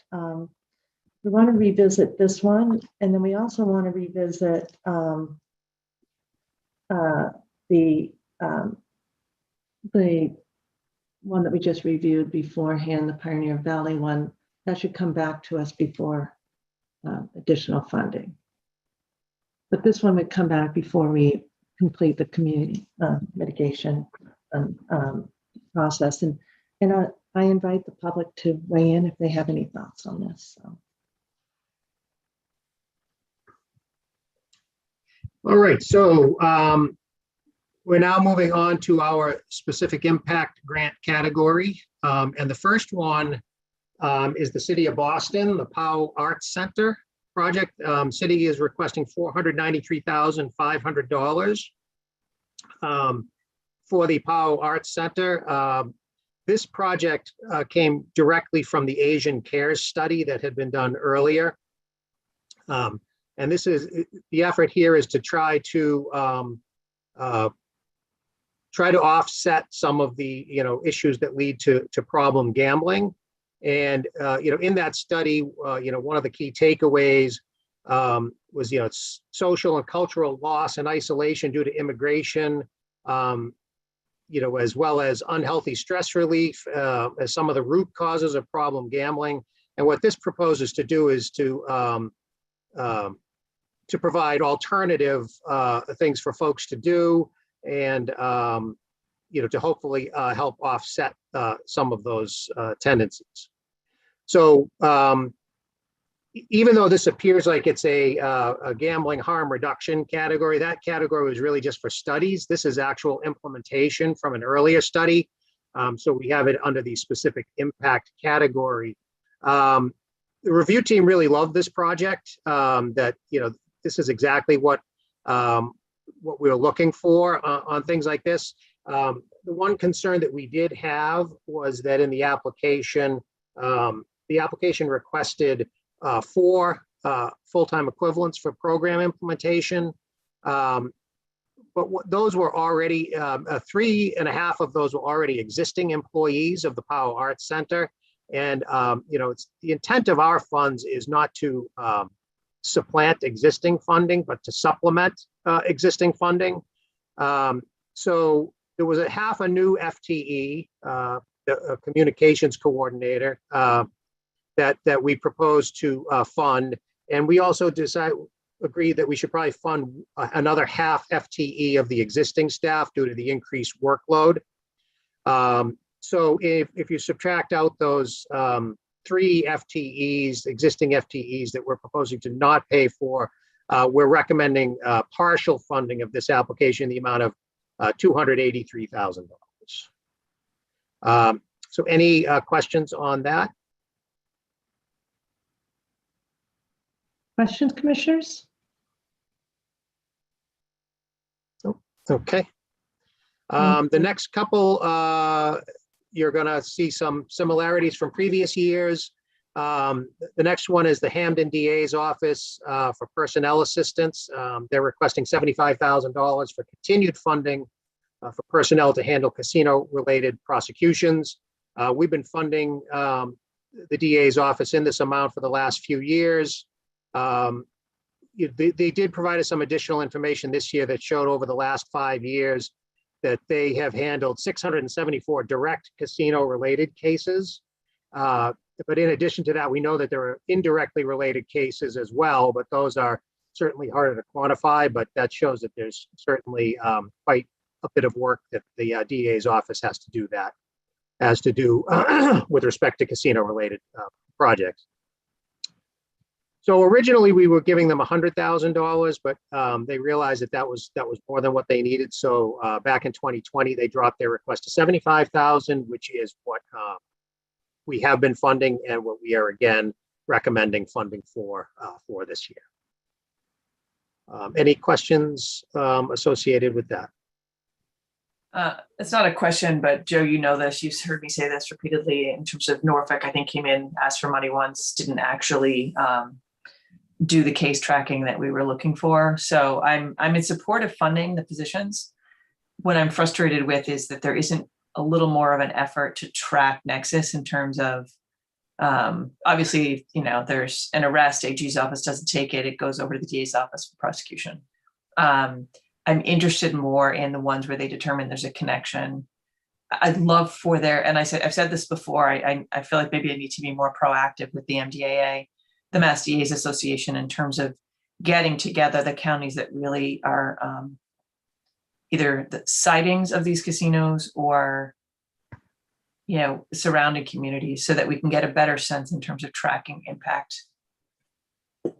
I'm not suggesting we put it as a condition precedent to them getting the money, but I am frustrated that there isn't any movement in that regard, because I think it would be beneficial to everybody involved.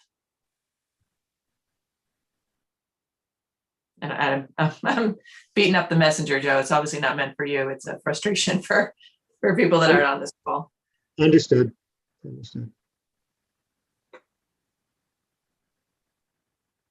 Okay, so let's move along to the next one. This is the Hamden Sheriff's lease assistance. This is their annual request for $400,000 for continued lease assistance for the Western Mass Recovery and Wellness Center. Just as a refresher, the Recovery and Wellness Center was located in the footprint of MGM Springfield. And they were required to move as part of that. The building, was torn down for the building of MGM Springfield. The lease that they signed at this new property was a significant increase from what they were paying at the MGM site. At MGM, they were a tenant at will, so they didn't have any kind of long-term lease.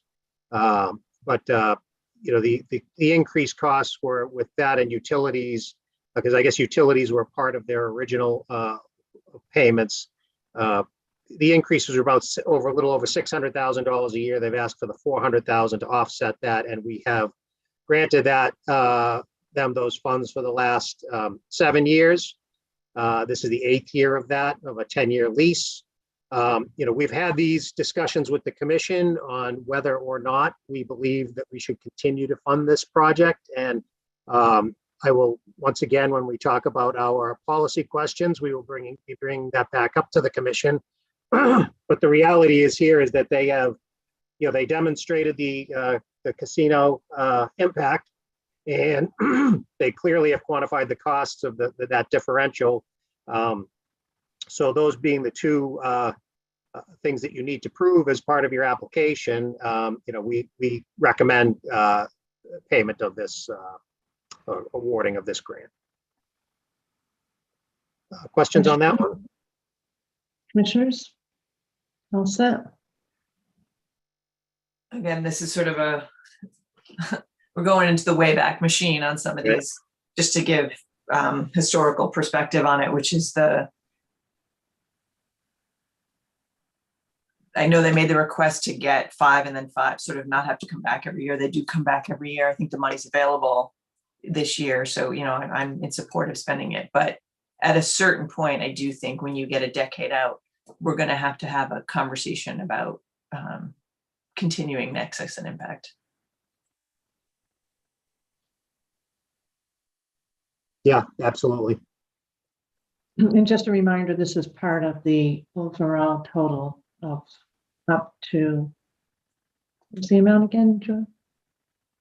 For the region? Region B?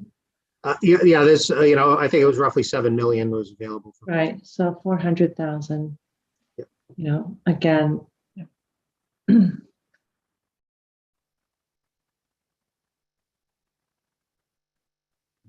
Just another good portion of the funding. All right. Okay, so any other questions on that one? Okay, so we did have a small application from Mansfield, which has been withdrawn. So we don't need to discuss that. The next one is Saugus, which is for the planting of shade trees. So they're requesting $100,000 for shade tree planting in the public ways along the MBTA bus routes. So this was really, we thought was kind of a novel application. The impact that's identified here is, increases in air pollution due to the increase in traffic from the casino, which, approximately 10% of the casino related traffic goes up Route 1, which goes right through Saugus. And in addition, there are, employees primarily and probably some patrons that bus routes go from there over to Encore and other things. But what this would do, there's been many studies that show how shade trees can reduce heat island effects, lower temperatures, absorb carbon dioxide, supply oxygen. Those impacts are directly attributable to traffic and increases in traffic. So the nexus to the casino and the solution to the problem are in good alignment. So that we agree that we should fund this project in the amount of $100,000. Any questions on that one?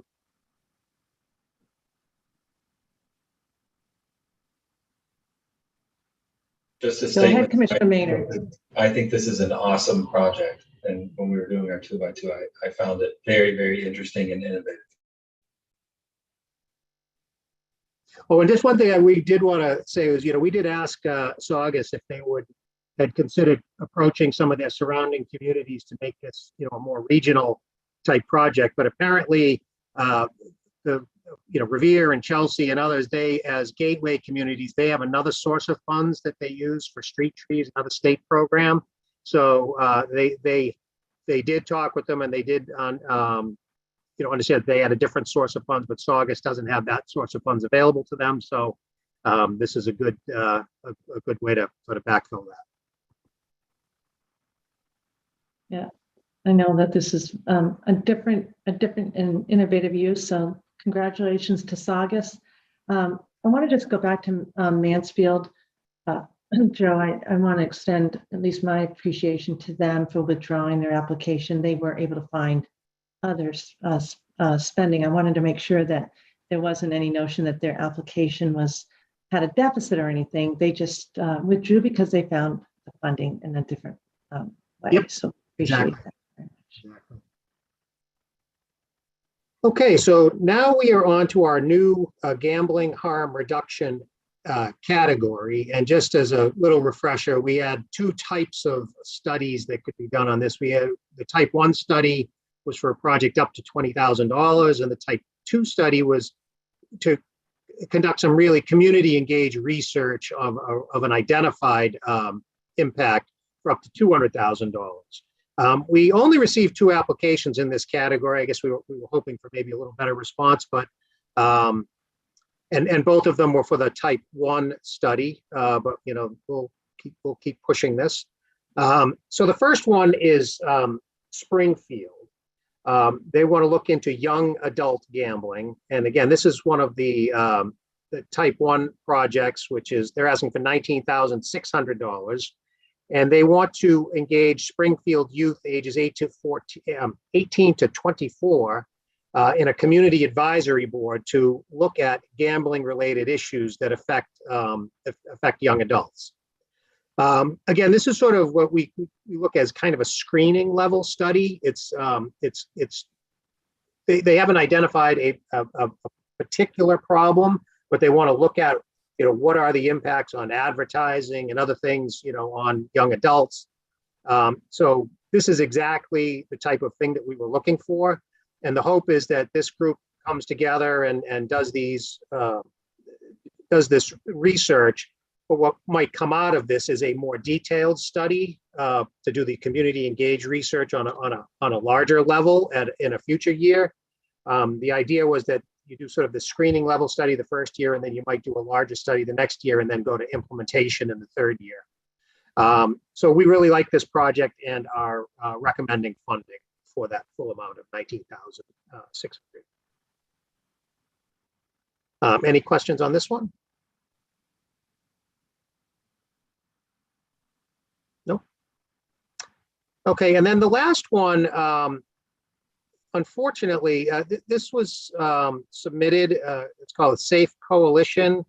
And this was submitted by a nonprofit organization, and they're just simply not eligible for funding as a nonprofit.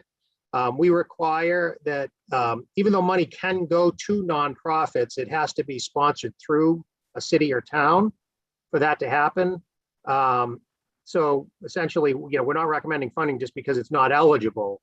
What we will do after this process, we will reach out to them and explain to them, if they want to try to come back in future years, that that they have to partner with the community. So we'll do some outreach, and again, we're trying to encourage folks to come in under this category. So if that can lead to a better application, or an application that's partnered with some communities in the future, we'd certainly look forward to that. Okay, and that was our last application for this chunk.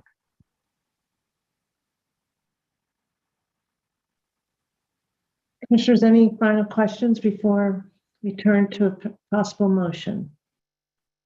Clarifications on anything? Commissioner O'Brien? No, so the only thing I wanted to comment on was the very, very first one we talked about with Everett doing the feasibility study. I like the idea of it, but I did mention on the 2x2, and I just want to put out for all 5 of us that given where it is and crossing over into the city of Boston, that I would hope and expect that if it is feasible to move forward, that an application would be jointly made with the city of Boston. Yeah, certainly. Yep. Anything else? Okay.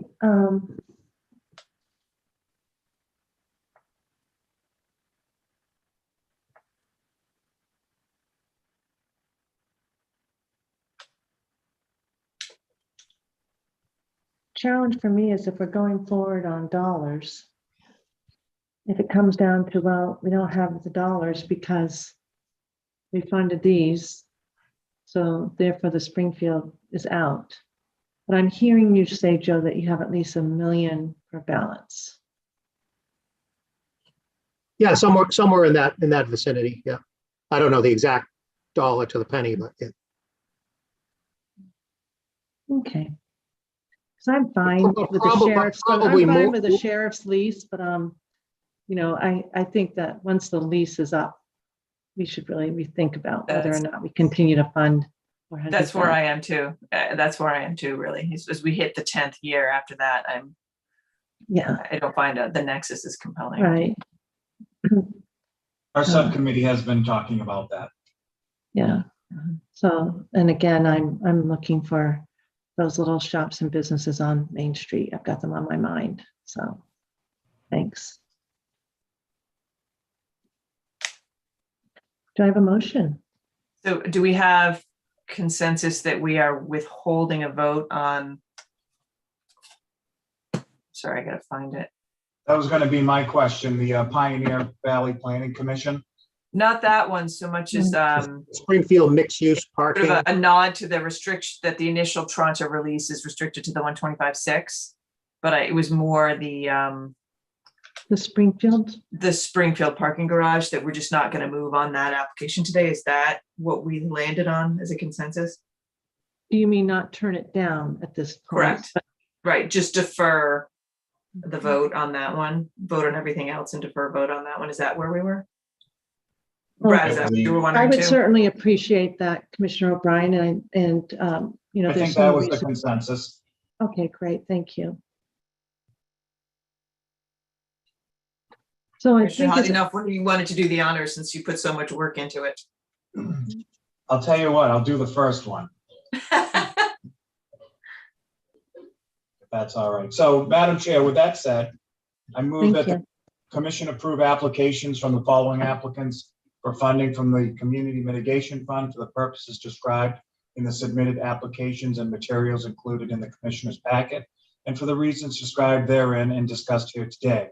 And further, that the commission staff be authorized to execute a grant instrument commemorating these awards in accordance with 205 CMR 153.04. The city of Everett for $191,100. to City of 99. Malden. I think you just misspoke. Isn't it 199, 100? Yes.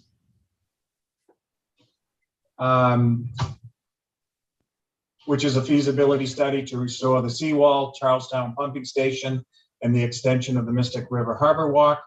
To the City of Malden for $100,000 for the funding for a transit-oriented development opportunity study for the Malden Center MBTA station. To the City of Holyoke for $200,000, the continued support for Holyoke's tourism efforts, including website updates, arts program promotions, a shuttle between MGM and Holyoke, and events tied to tourism plan.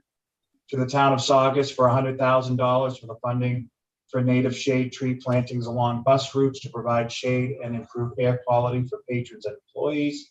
And to the Pioneer Valley Planning Commission for $485,600 for the funding for the development of the regional business ecosystem network, implement a new capacity building network of regional business coalitions and resources to grow successful small and micro businesses. To the Hamden District Attorney for $75,000 for the continued funding for DA personnel to handle casino-related prosecutions, and to the Hamden County Sheriff Department for $400,000 for the continued lease assistance for the Western Massachusetts Recovery and Wellness Center, and to the City of Springfield for $19,600 to study to engage youth 18 to 24 in identifying problem gambling issues that need further investigation. So can I just offer an amendment as to the Pioneer Valley Planning Commission grant? That the initial amount for distribution is restricted to $125,600 for planning purposes, and that the team come back to the commission prior to the release of the balance of the funds. I'll accept that friendly amendment. And then with that, I can give you a second. You want to just check in with Joe and Mary? Does that sound right? That's good. What was the amount, Chair or Commissioner O'Brien? 125,600. 125,600, you said? Yes. Thank you.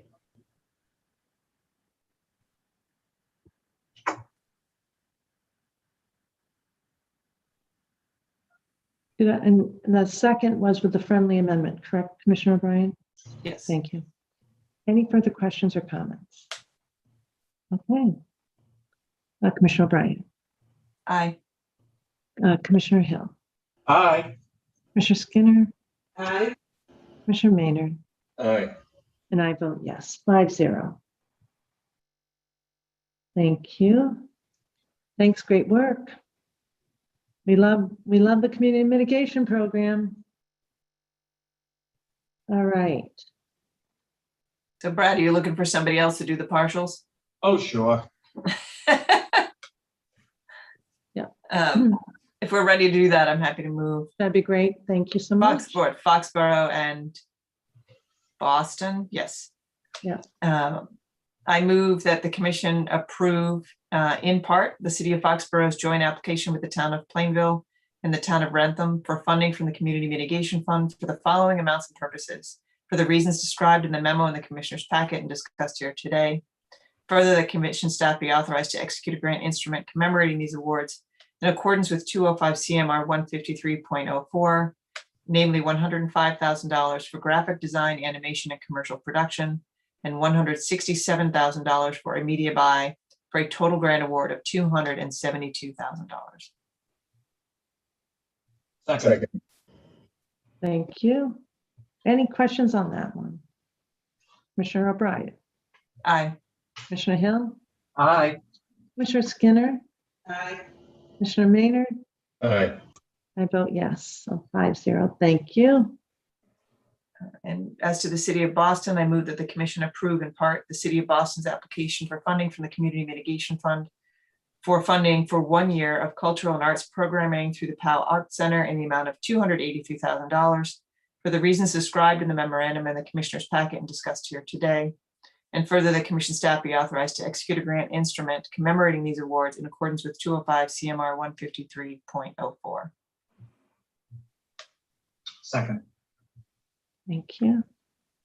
Any questions? Commissioner O'Brien. Aye. Commissioner Hill, Aye. Commissioner Skinner, Aye.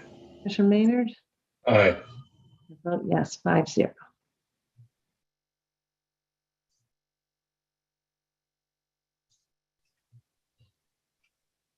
That takes care of. Do we- Somebody has to be the heavy on the nose, right, on the denial? Say Yes, again? we need a vote on Revere. Yeah, there's a which we're Revere not recommending. I know. proposed.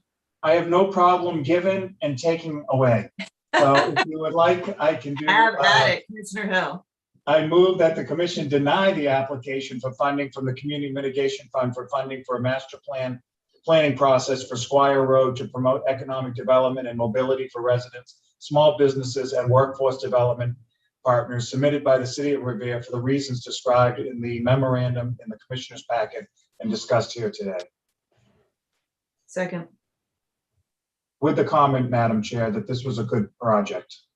And even though I joked at the beginning of the motion, No, it was a very good. yeah, and we appreciate the application, of course. Okay. Any questions? Commissioner O'Brien, Aye. Commissioner Hill, Aye. Commissioner Skinner, Aye. Commissioner Maynard, Aye. and I vote yes, 5-0. Okay. I'm super scrolling, but trying to keep up. Then the next one, I think it's the Springfield. Is that the only other one with? The Save Coalition, we couldn't fund because they were a not-for-profit. And Joe's going to reach out to them. Could you say that one again, please, Commissioner Hill? The Safe Coalition was a nonprofit and under our guide. That's right. And so we have to act on them separately? Or no? I mean, is it a deficient application? I mean, do we deny them or is it never? If they're not eligible, they're not eligible. I don't think it really needs a vote, but I guess I defer to Todd on whether he thinks a vote is necessary.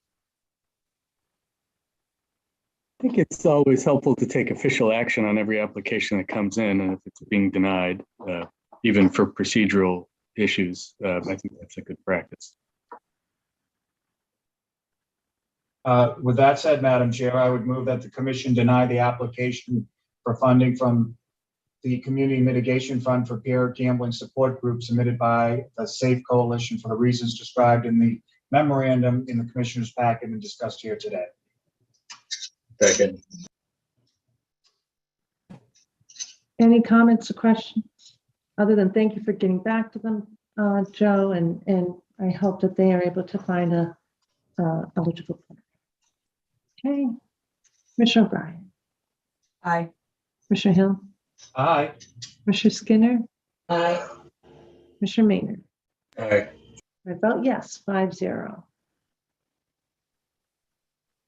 And do we have to do anything affirmative with respect to Springfield, or our discussion is that we're going to hold, right? No. Yeah, I think All the right. consensus was that we would just defer that discussion. So I think. Excellent. Okay, that's it, correct? That wraps up for today. Stay tuned next week for same bat time, same bat channel.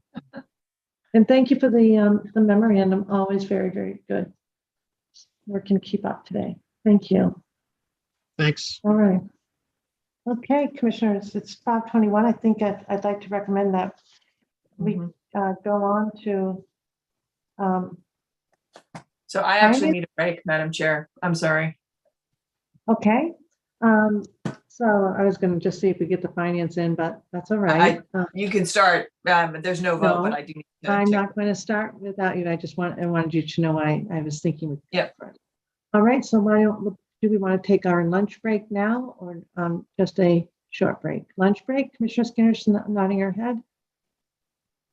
That's fine. Commissioner Hill, lunch break. Oh, okay, excellent. So it's about 12:20.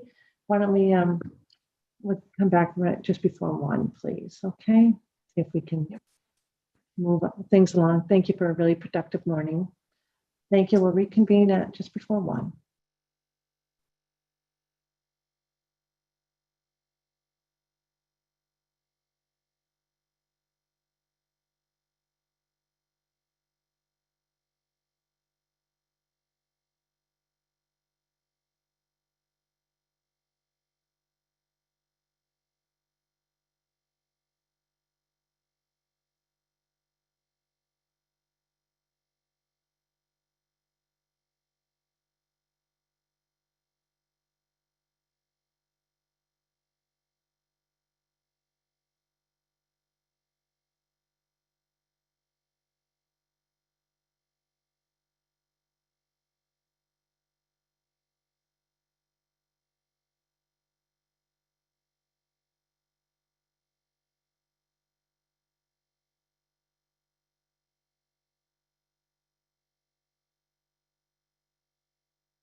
Also, Dave? All good. Thank you. Oh.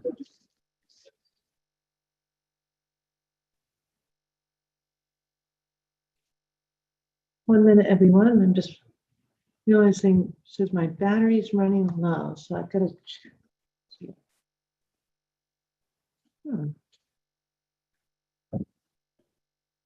It's happened to me a time or two. That's funny. I think I just didn't have it fully in the into the computer, Commissioner Skinner. There, because everything else, it seems to be charging all around me. There we go. Okay, so this is a reconvening. Oh, do I have everyone? Yes, we're reconvening of the Massachusetts Gaming Commission. Good afternoon. We started earlier today with a good amount of community affairs work. We're holding this meeting virtually, so I will do a roll call. Commissioner O'Brien. I am here. Commissioner Hill. I'm here. Mr. Skinner. Good afternoon. And Commissioner Maynard. I'm here. Okay, excellent. So we are turning then public meeting 454, and we're on item number 3. I'm going to turn to our finance team and Commissioner Skinner as treasurer. Good afternoon, Madam Chair and Commissioners. We are joined by Douglas O'Donnell and John Scully, and we are here to provide you with the third quarterly update for fiscal year 2023, which covers the period of January 1, 2023 through March 31st, 2023. The information begins on page 43 of the meeting packet, but before we dive into the update, Finance team would like to congratulate Arlen Carballo on her promotion at MGM. It's great to see her get recognition and continue to provide stability to the financial operations at MGM Springfield. Now moving on to our quarterly update. After 2 quarterly updates, the Gaming Control Fund had an approved budget of $35.97 million, requiring an assessment of $29.88 million on licensees. In this quarterly update, we are increasing spending projections by $353.7 thousand for the costs of the independent monitor that were paid between January 1 and March 31st. Because that item is paid for solely by Encore Boston Harbor, we are also increasing revenue projections for the Gaming Control Fund by that same $353 thousand. Through 3 quarters of activity, the budget items we were watching, the gaming enforcement overtime and litigation costs, are sufficient for this fiscal year, and we do not anticipate any additional assessments on the gaming licensees. Moving on to the sports wagering budget, through the first 2 quarterly updates of FY23, the Commission approved a sports wagering budget of $4.75 million, which required an assessment of $2.236 million. We are decreasing that assessment by $118.5 thousand, which is composed of 2 operators, one who chose to not move forward with their license and one who chose not begin operations until FY24. In addition, the sports wagering budget has recognized an additional $1 million in licensing revenue for vendors which were not initially budgeted. We continue to experience delays in hiring of our sports wagering dedicated staff, whether that's just for the sports wagering or for support operations like in IT, legal, IEB, licensing. But the combination of increased revenue and delays in spending results in us not having to adjust any spending. But we will probably have to give back quite a bit at the end of the year of the assessment that we've collected. Because we collected a $2 million assessment, and now we have $1 million in revenue that we were not projecting. Something we may want to discuss during the budget process of how we would go about doing that revision, but we'll hold that off to a later date, because at this point, that is our complete update. We do not have that much by means of variances and adjustments to go over. So at this point, if the Commission has any questions, we are here and available to answer any and all of them. Commissioner Skinner, do you want to add in? I don't. I think Derek did a fine job. Thank you, Derek and team. Thank you. Commissioners, questions for Derek? Good to see you, John and Doug. To the whole team, thank you. Anything else? All right. We'll move on to item number 4. Thank It's an you. administrative update. Thank you. Thank you, Derek. An update from Secretary Director Wells. And if, before you go to item A, Karen, if you just want to give an update, that would be. Yeah. Thank you so much. So one update I do have for the commissioners is the fact that we are in the process to conduct an independent audit of the casinos regarding their diversity numbers and their diversity spend and hiring. So the finance team has worked with Joe Delaney, who works in his role, not only is for the community mitigation fund, you see all that work, but also with external compliance of our licensees. So we are putting, because the amount of work that this would take and for the credibility of having an independent auditor, we are putting out an RFP. So we're looking at statewide contracts. So that's going to be hitting the street, I believe, this week. So we will get 2 weeks having it out there, and then we will get responses, and then we will select a company or individuals to conduct that audit. But it's something the commission has always been very interested in the diversity. In the diversity reporting of our licensees, and it's simply best practices to be checking things that are reported. So we'll be going forward with that. I know that Joe and I have talked a lot about going forward and some additional compliance and audit operations as the gaming regulator. I know we've been really busy with sports wagering, but we're back into a lot of things that we had planned before that came along, and this is one of those things. I don't know, Chair, if you have any other comments. I know you had definitely prompted this, so I want to make sure your thoughts are heard here as well. No, thank you for that, Karen. I'm very appreciative of the fact that you're moving right ahead and looking at the statewide contract, and I think it's an important endeavor, so thank you. Okay, excellent. Okay, any other questions? Well said, Commissioner. I do have a question. Is that RFP available for review? Yeah, I can, let me check with Derek and Joe, because I think that Derek and Joe worked with John Scully, so I know they've got it. You want to take a look? Yes, we have to put it together on the specific format for that statewide contract. So it's basically a statement of work. So we could give you one or the other. We can give you just a general 3 or 4 paragraphs that say this is what we're looking for, which is what I'd recommend, or we can give you the longer statement of work form, which is going to throw in all the requirements that we have to put under that type of bid. I'd like the latter, please. I haven't heard this before, so I'm curious to know how long this has been in the works. I'm glad it's happening, but if could you share a little bit more information as to what led to the determination? Yeah. So there was some discussion, there'd been some litigation out in Springfield that sort of prompted the discussion that we should be checking these kinds of things. And then it made sense. It's not just about one licensee, but best practices.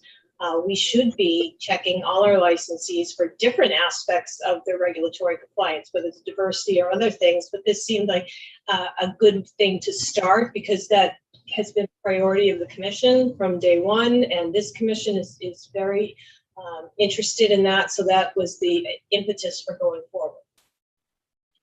Yeah, and then I think I did have some conversations with Chief Delaney about resources, and I think he made the determination with Executive Director Wells that rather than using internal resources, that they would go out to bid. And I would say that we want to be mindful of the procurement process. I'm not sure.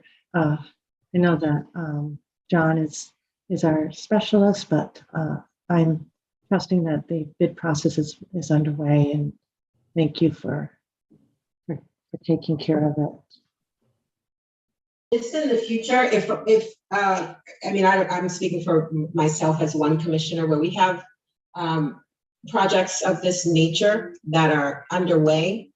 If we could be notified in your administrative update in advance, Karen, that would be greatly appreciated. I struggle with hearing things for the first time after they've already, been put in the works and essentially executed. So that's just, I don't like to do business like that, where there is a determination made. I think it's only, it's more than a courtesy, but commissioners should absolutely be briefed as soon as practicable after that determination, that decision has been made.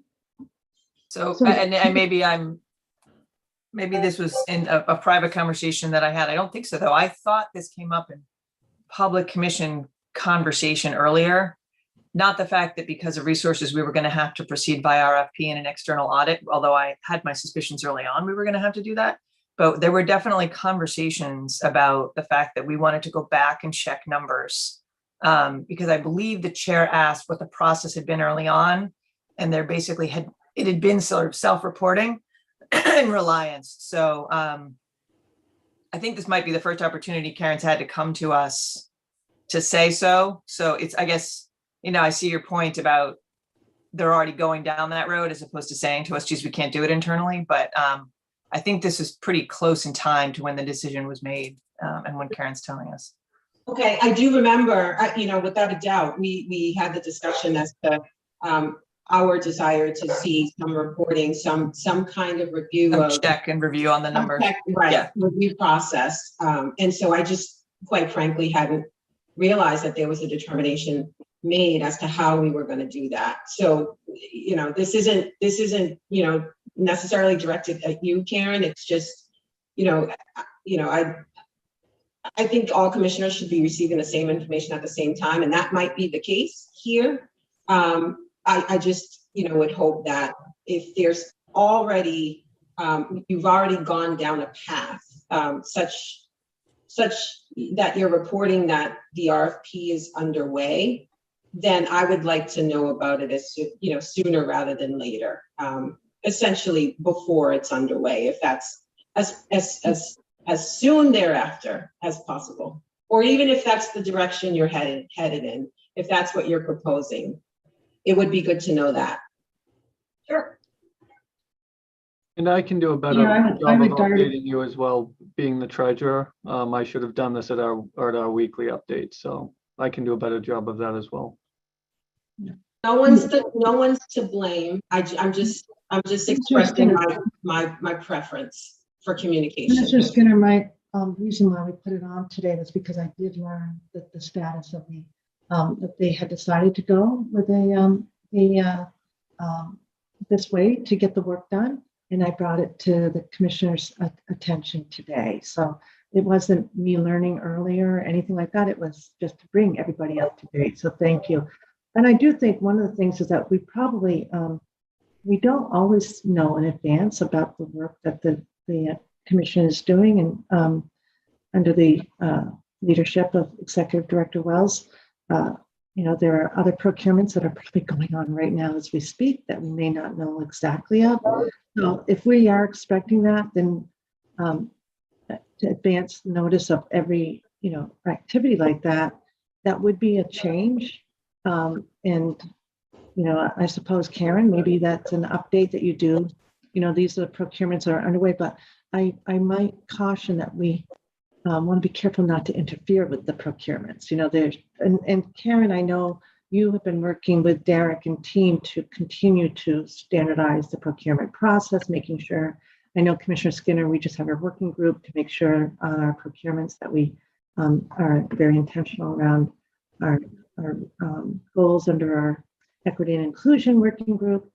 But if you want to have a standing report on that, I just want to, I guess I would just say is that we haven't asked for that in the past. And I would caution against being, interfering in a way that would slow everything down. But I leave it to Karen. No, I'm just wondering, is there Derek, do you have something is there like a running Excel spreadsheet, Derek? Or that way if somebody was curious as to sort of what's out there, the commissioner could take a look at it, or am I asking you to create a document that doesn't exist? Can I be clear? I'm not asking Karen to report back on every single procurement that's happening throughout the agency, or any project or administrative matter. But where this particular topic has been such a concern for this commission, that's where I'm asking, if there's something that, we have expressed as a body an interest in, as we did with the DEI matters and the reporting of them back to the commission. It's that kind of thing that I think elevates, that project just a little bit. And so that's what I'm suggesting, where there is clearly concern among the commissioners about a particular thing, then where there is movement administratively on that thing, it's certainly reasonable for commissioners to be, in lockstep almost with the decision making.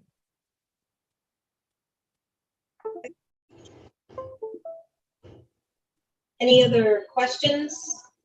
Okay, so the next item, I have Ms. Banda here, who is helping out with the MGC COVID-19 policy review. As you can see from the memo we did, the executive order was rescinded with respect to the vaccine mandate, and we had a conversation at the agenda setting about bringing this back before the commission for decision making on what this agency wants to do going forward. So I'll turn it over to Tripti. She can give you the information she has about the executive branch. And as I was going through this before, it also ties into going back to the public meeting room. And if we're going back to the public meetings, what are we going to do with respect to the agency opening the doors to the public for the floor, the 12th floor for those public meetings. So when I turn over to Tripti, she can tell you what she's learned. Good afternoon, commissioners. We had a working group for several years pertaining to COVID, and we developed our own MGC policies and then ultimately aligned with the executive office's policy. And then most recently on May 11th, they revoked the requirement, the vaccination requirement to be employed with the Commonwealth.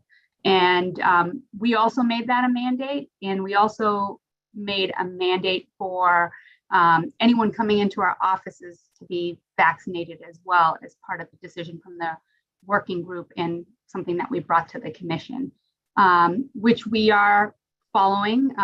All new hires are vaccinated. All guests and visitors must be vaccinated to come into the offices. And given this change, we wanted to bring this to the commission and address any questions or concerns that you have pertaining to aligning with the policy, or how the commission would like to move forward with this change.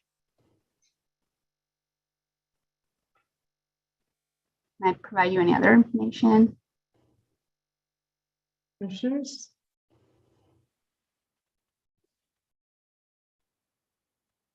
I do have a question, Shruti. Sure. We're talking about the requirement that an employee or visitor be vaccinated. Correct. That's the subject of Executive Order 595. Do we know what the executive branch is doing about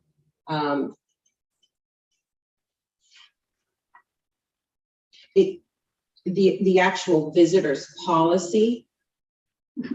So and mask wearing, and we haven't had a masking requirement, I guess, in a while. I don't think, other than in situations where you've been exposed. But I think there are, for instance, in school settings, even though the rules have been relaxed and sort of the emergency has been lifted, those institutions still have a requirement that students be vaccinated, in certain circumstances be masked.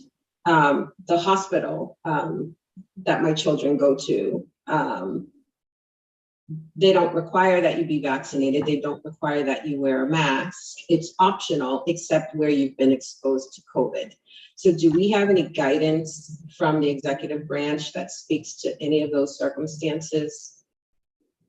So the executive branch didn't require folks to come into their offices to be vaccinated. That was something additional that the working group decided to include as an extra measure of safety.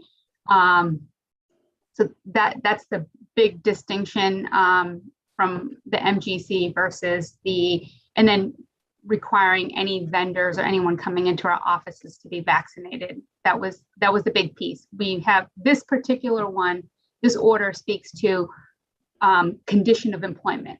To be employed for the Commonwealth, you must be vaccinated. That was an executive order, and then we also had that same order. Does that answer your question?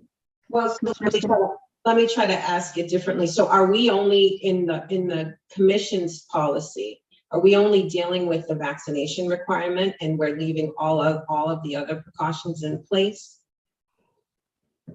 So two parts. So the first question is right, that we are asking for the commission to decide if they would want to align with the executive order and revoke the vaccination requirement as a condition of hire, and also how would you like to move forward with guests coming into the office for purposes of public meeting and otherwise. But then what about exposure to COVID and the requirement to quarantine and all that? How are you proposing we deal with that? Or is those remain the same? The CDC issued the COVID exposure guidelines back in August of 2022, and some of those had changed over time, and the MGC adopted those requirements in October of 2022 because the measures were loosened a little bit, and when, how long someone needed to quarantine, when they could return with a mask versus when they can return completely without a mask. Okay. So those measures will still remain. If anyone, any employee who tests positive, they would notify HR. We would, follow our protocols in terms of day of, when they tested positive, if they had interactions with anyone, do the appropriate notifications and such, and then ask that they work remotely or not return to the office for a certain period of time. Can I ask? Right today, we really are getting guidance only on the vaccines. I know Commissioner Skinner is asking beyond this, but today it's centered on the vaccination because I'm not sure we have in front of us like the executive branch's guidance on mask wearing or exposure to COVID, or what the CDC is recommending now. Since 2022, there's been quite a bit of change. It may be exactly what's aligned with this, but today we don't have materials on that, do we? We don't. That's why I was asking the question, because I wanted to be absolutely certain that what we were dealing with was only the vax requirement and not all the other stuff. That's right. And thank you for raising it. I guess I would say that what I would want to say is today we center on what's in front of us. And to Commissioner Skinner's questions, what I don't want to do is say that we're just going to agree to what's in place, before. I think we need to revisit that in light of the changing policies, because I don't really even know, what the executive branch is doing. I don't have that in front of me, and I haven't studied that, Commissioner Skinner. So, I mean, I don't know which way you're leaning in terms of what you'd like, but for me, I don't have any information. I don't know how the other commissioners feel about it. I'm right there with you. Okay. So today, can we agree that right now I think there's been some questions about having the public come to or even having a guest come to our offices. And do we need to require them to show proof of vaccination? I certainly would like to understand that what our policy is going to be on that, and what you're recommending, Trupti. Both of you are correct. At this point, this memo speaks to the decision by the executive order that does not require vaccination requirement as a condition of employment. And we want to bring that to your attention and, get your point of view on that and sort of, or have a discussion pertaining to that. If that is something that we want to do. Okay, so that's vaccination as a status for a condition of employment. So let's look at that first versus the guest. Then we'll get into the other issues that Commissioner Skinner raised afterwards, and maybe we'll have to just, Karen, I think we'll maybe have to come back. Commissioners, the executive branch has lifted that requirement. And I hear some, I'm not hearing from Troop B an HR recommendation. I don't know if that's the case. Do you have a recommendation? I don't. This is a decision for the commission in terms of how they want to move forward. I mean, one of the things, one of the things that come to mind is we do use other HR services, and they have posted on their career sites where we are actively recruiting. We need to be clear about if we have this requirement, vaccination requirement or not. And that's one of the things that's a deciding component, but it's up to the commission to decide, I would So say. that's an implication for hiring. I understand. We have to post that. Okay, that's helpful. Commissioner Tripty, O'Brien?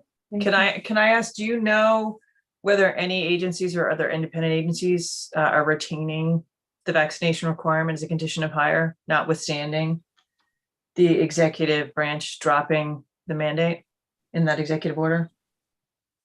I actually do not. I don't offhand, Okay. but I can look into that. I'm sorry. Yeah. So what still lingers in my mind is, having all of us lived through it, was in the conversation we have about our lease and shared space and hybrid and people sharing, whatever. I still have a concern about it. So just for what it's worth on mine, I'm not recommending we drop it at this point. And I know I'm the pessimist here, but that's Okay. where my gut is at this point.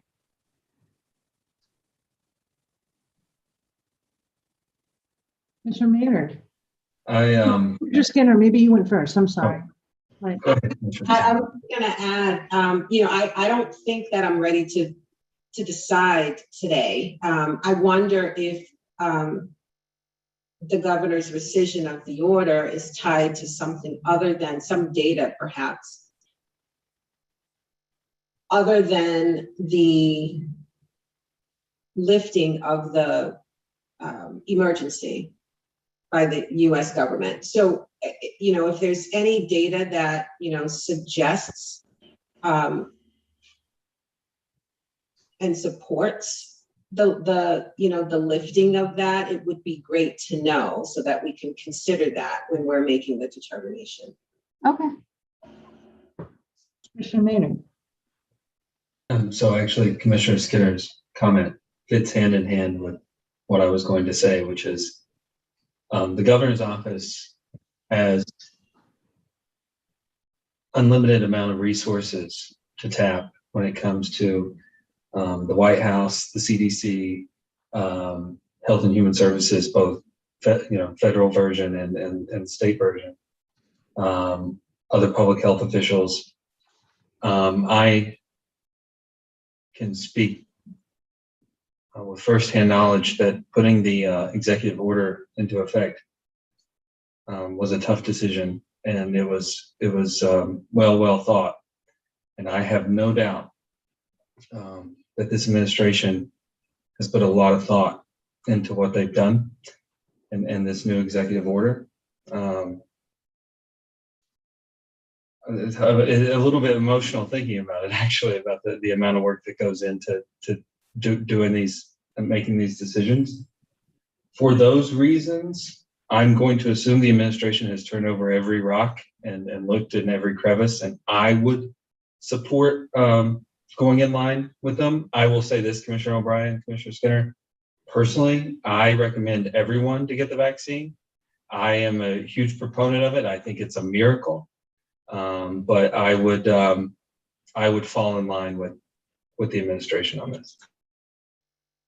To that point, Maynard, I'm sorry if I could just piggyback on something. Just, I have to upload my daughter's COVID card for school, and I'm curious as to why that is, despite the federal rescission of the COVID emergency. If there's some other information out there, and I don't doubt that this administration here in Massachusetts conducted due diligence. I just did it last week. And that was after the lift. So I want to make sure that we're covering all our bases in terms of what information is out there. Yeah, I did the same thing for summer camps. Not all of them, but some of them. And so I think each entity, institution, employer and setting has their own risk tolerance level, right? And I think that's what we're being asked to decide. Like I said, I know I'm more cautious on some of this stuff, and I feel like it's not quite time to do that, but I don't know that we're going to get the answer you're looking for. I'm not saying I understand and respect your desire to see if it's out there, but my guess is it's really going to be our risk tolerance at the end of the day. That's fair. I'll be short and sweet and to the point, Madam Chair. I support the administration's order, and I support us rescinding our order. I don't have an issue doing that. Yeah, I'll follow suit. I've stood by this since day one. I'm going with the science. I'm going with experts. The executive office, it's been, the Department of Public Health, they work with all the experts. I have very similar experience in my professional life of really probably the last 25 years of relying on those experts. And like Commissioner Maynard, it is a miracle. I would also echo Commissioner Maynard's sentiments that I support everyone being fully vaccinated, getting their boosters, taking advantage of the medical care and the science that has allowed us to be able to resume our travel, our going to conferences, having our commission workers work, in the offices together. We meet in conference rooms. We are going out as families. We are going out socially. We are going to restaurants. We are going to concerts. I also don't know, I'm always very careful about this, but I haven't heard what the casinos are requiring, Karen. We do have employees of the Gaming Commission on those floors. And so I'm always very careful to say that whatever our employees have to experience on the floors of the casinos to do their job, I don't feel that our office should, I haven't prevailed on this, that should in any way have different standards of COVID protection. But I would absolutely comply with the executive office's recommendations on the vaccination. I am not ready to go on masks or anything else like that because I don't think I have that in front of me. Karen, do you know what the casino floors are doing? Have you heard that? It's interesting because, to a couple commissioners' points, it's not, this was the narrow issue for today, just about the vaccine requirements. It tied into the executive order. But for example, Loretta had flagged requirement 12.0 of the casino requirements, which had the reporting of basically there's a liaison, a pandemic safety officer, and reporting, and her recommendations that would be lifted.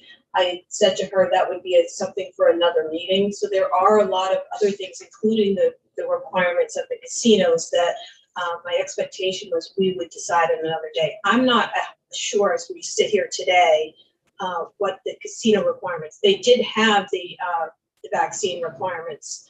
I'm not aware of that being rescinded, and I would have thought they would have told us, but let me check with Loretta because she was running point on that. She's out in the office today. So I think that it'd be really helpful to have that information again. Yep. I think maybe Commissioner Skinner, you've raised questions that show that we should be looking at this from a holistic point of view. And maybe coming in today with just the vaccine was kind of throwing us a little bit because we don't have a full plate of information in front of us, but I don't know how you want to proceed, commissioners.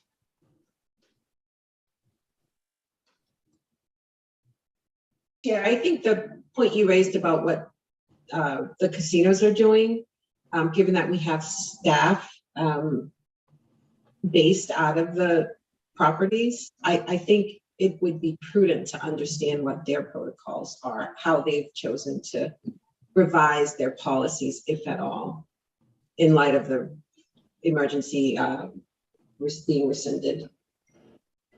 I'll also add, to Chupi's important point, to the extent that it impacts our hiring, I think that's important for us to think about. But I'm fine, Karen, tabling this for really no more than a week, so that we can but we should be looking at all of the COVID-related policies, perhaps more holistically, so that we can be consistent across the board. Commissioners, Eileen, I see Commissioner O'Brien, I see you nodding your head. Do you think that's how we should maybe approach it? Yeah. I was mistakenly assuming there was some sort of time-sensitive reason, maybe someone in the queue, as to why we had it taken in isolation. But I do think it logically makes sense to look at the entire policy that we have and then just come back and decide whole cloth, are we lifting all of it, retaining parts of it? What are we doing? Right, and I do need to see like what CDC policy is and the Department of Public Health is doing, because through the executive branch, because that's the only way personally I can think is what the scientists are coming up with. Commissioner Hill and Commissioner Maynard, are you good with that? Like if we table it for, I know that Grace may be listening. She's not available right now, but I know we've got Trudy on, so we'll look for the next proper meeting to add this to you'll need a little bit of time to get it all together, Trudy. So I said like a week. That may not be quite enough, but let's do it. We'll do what we can here. Okay, thank you so much. Sure. All right. Is that helpful, Trudy? Is that helpful, Yes. Trudy? No, it's good to have this direction. We discussed some of it in the agenda setting meeting, but I think that now that we have everyone together and what would be helpful to help you make a decision is good feedback. Yeah, because I think that this commissioner's going to point out it's really cool. All right, excellent. And I think we are moving to IEB, and do we have, I see Kathleen available and Heather. Good afternoon, counselors. It's nice to see you. Chair and commissioners, thank you. I just want to note that Kathleen Kramer did a lot of work on this matter. And with that said, I will turn it over to her and we'll be happy to answer any questions afterward. Right, and I just want to point out that Grace did hear that. She has to be out of the office, but everybody's doing their job. So now I can turn right over to IEB. Thank you so much. Thank you, Heather. Good afternoon, Chair and Commissioners. I'm here today to give you an update on a civil administrative penalty that the IEB issued to MGM in the agreed amount of $45,000 for permitting underage individuals on the gaming floor. The fine covered the time period of June 2022 through December 2022 and involved 22 incidents. 21 of those incidents involved underage or minors individuals gaming. None of the incidents involved alcohol. Of the 22 incidents that were outlined in the assessment, the IEB imposed fines on 8 specific incidents. In determining whether to assess a fine for a particular incident, the IEB considered a number of factors, including the age of the underage or minor person, how and where they entered the gaming area, whether they interacted with MGM security personnel prior to entry and what occurred during that interaction, whether they interacted with other staff and what occurred during that interaction, whether they gamed, and how long they were on the floor before being approached by staff. I just want to highlight a few things about the enforcement action. As the Commission is aware, the IEB has previously issued civil administrative penalties to MGM for underage incidents. Those occurred in 2019 and 2021, and I'm not available to answer any questions the Commission has with respect to those prior fines. And I also want to acknowledge that MGM has recognized the importance of this issue and taken steps to address it. Some of those steps you heard earlier during the quarterly report. At this point, I'd like to thank members of the IAB team that worked on this, including Chief Enforcement Counsel Heather Hall, IAB Director Loretta Lilios, and Enforcement Counsel Deandra Franks, as well as the team at MGM for their responsiveness and cooperation. And I'm happy to answer any questions that the commission may have. Questions for Commissioner O'Brien? Sure. Kathleen, if you could just go over the 2019 and the 21, because I know the fine amount kind of goes up, down, up, not quite as high. So I know you and I spoke about this when you alerted me to sort of the fact of this. So I do think just that's good for public discussion, public consumption right now. Yeah, I'm happy to. So the 2019 fine was $400,000. That fine involved 52 incidents and was over an 8-month time period. The incidents of themselves were, some of them were different in nature than what we dealt with here, in that they involved alcohol, and a number of them also involved the individuals gaming at table games versus slots. Then there was a fine that was issued in 2021. That fine was for the amount of $18,000, and it covered 3 incidents that occurred in a 1-month time period. So it was a significantly less number of incidents than what we dealt with here over a shorter period of time. And that first one was a greater fine as it dealt with more incidents. I think some of them were of a more serious nature of the offense and a longer period of time. And when you specifically talked about what we heard about earlier, I assume some of what you're talking about is them putting in, you know, the pony walls, the guard, those railings, so that it can block some of the access onto the floor that we historically have been seeing. Yes, some of the measures that we've discussed with MGM include those additional guardrails that they discussed. They added some locations where they noticed just an influx of underage minors having access to the floor. It includes the additional security podium that's slated to go in that South End Market area. Additional, I think they're calling the staff ambassadors that will be on hand during high peak traffic times of families at the property. Additional signage, and I think there likely will be some additional security measures. Great, thanks.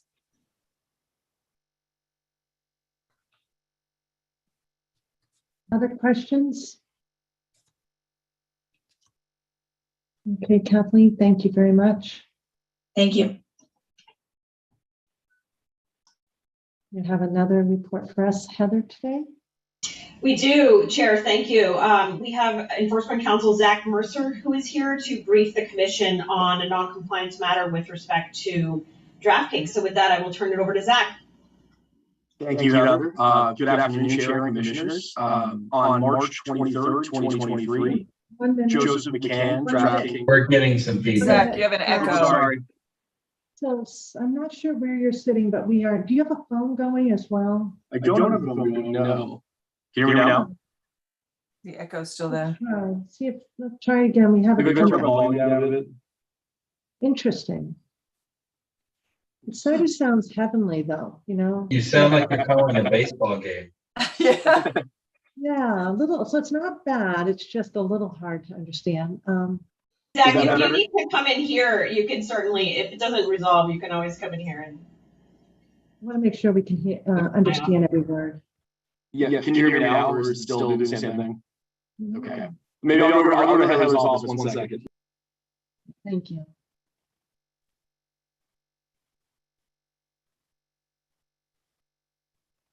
Jordan, I was trying to think what was familiar about it. The baseball game is exactly it. Now batting Yeah. for the Boston Red Sox.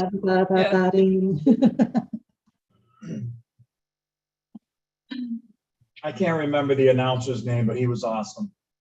He was there for like 100 years. He was there when I think the park was built.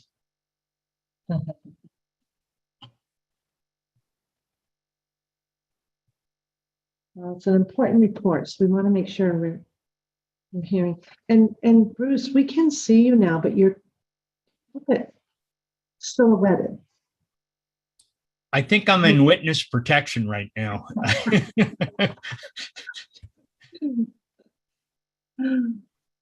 No one sitting next to Bruce, apparently. Okay. Camera issues, what can I say?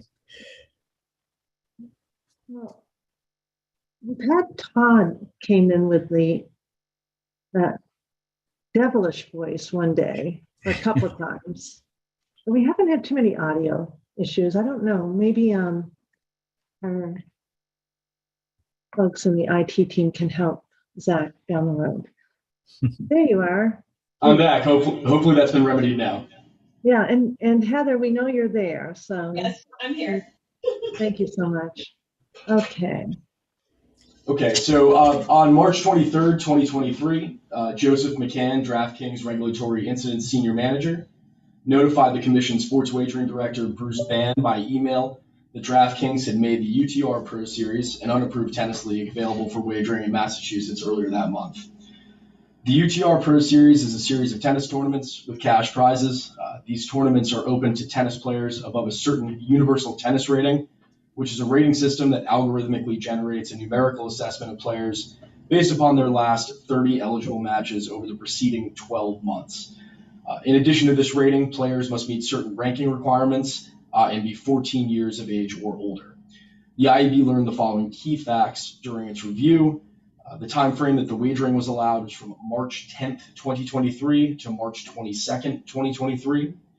As for the events, numbers of wagers and amounts, 68 wagers of the UTR Pro Series event in Barcelona, Spain were made, totaling $965.47.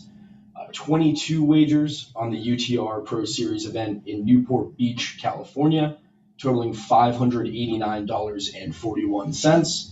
774 wagers on the UTR Pro Series event in Tigre, Argentina, totaling $6,312.12, bringing the total amount of wagers to 864 and the total hold to $7,867. As for the reported reason for the error, DraftKings reported that their trading support team discovered that the UTR events were enabled for wagering from the period of time from launch until the date of discovery. DraftKings stated that the reason for this error was a miscommunication between the trading team and the trading compliance team. Their usual practice involved a weekly coordination between those teams to confirm authorized tennis wagering markets on a jurisdictional basis. This is done by the submission of a file of the upcoming week's markets and events from the trading team to the trading compliance team. In this instance, DraftKings trading team had copied the tennis offerings from a different jurisdiction without verifying Massachusetts approval with their trading compliance team. In regard to remedial or mitigating information, DraftKings self-reported this matter and was cooperative with the IEB's review. Following this incident of non-compliance, DraftKings voided all wagers on the unapproved events and notified all impacted customers. Once the wagers were voided, any winnings were removed from the players' balances and the stakes were returned, and any losing wagers also had their stake returned.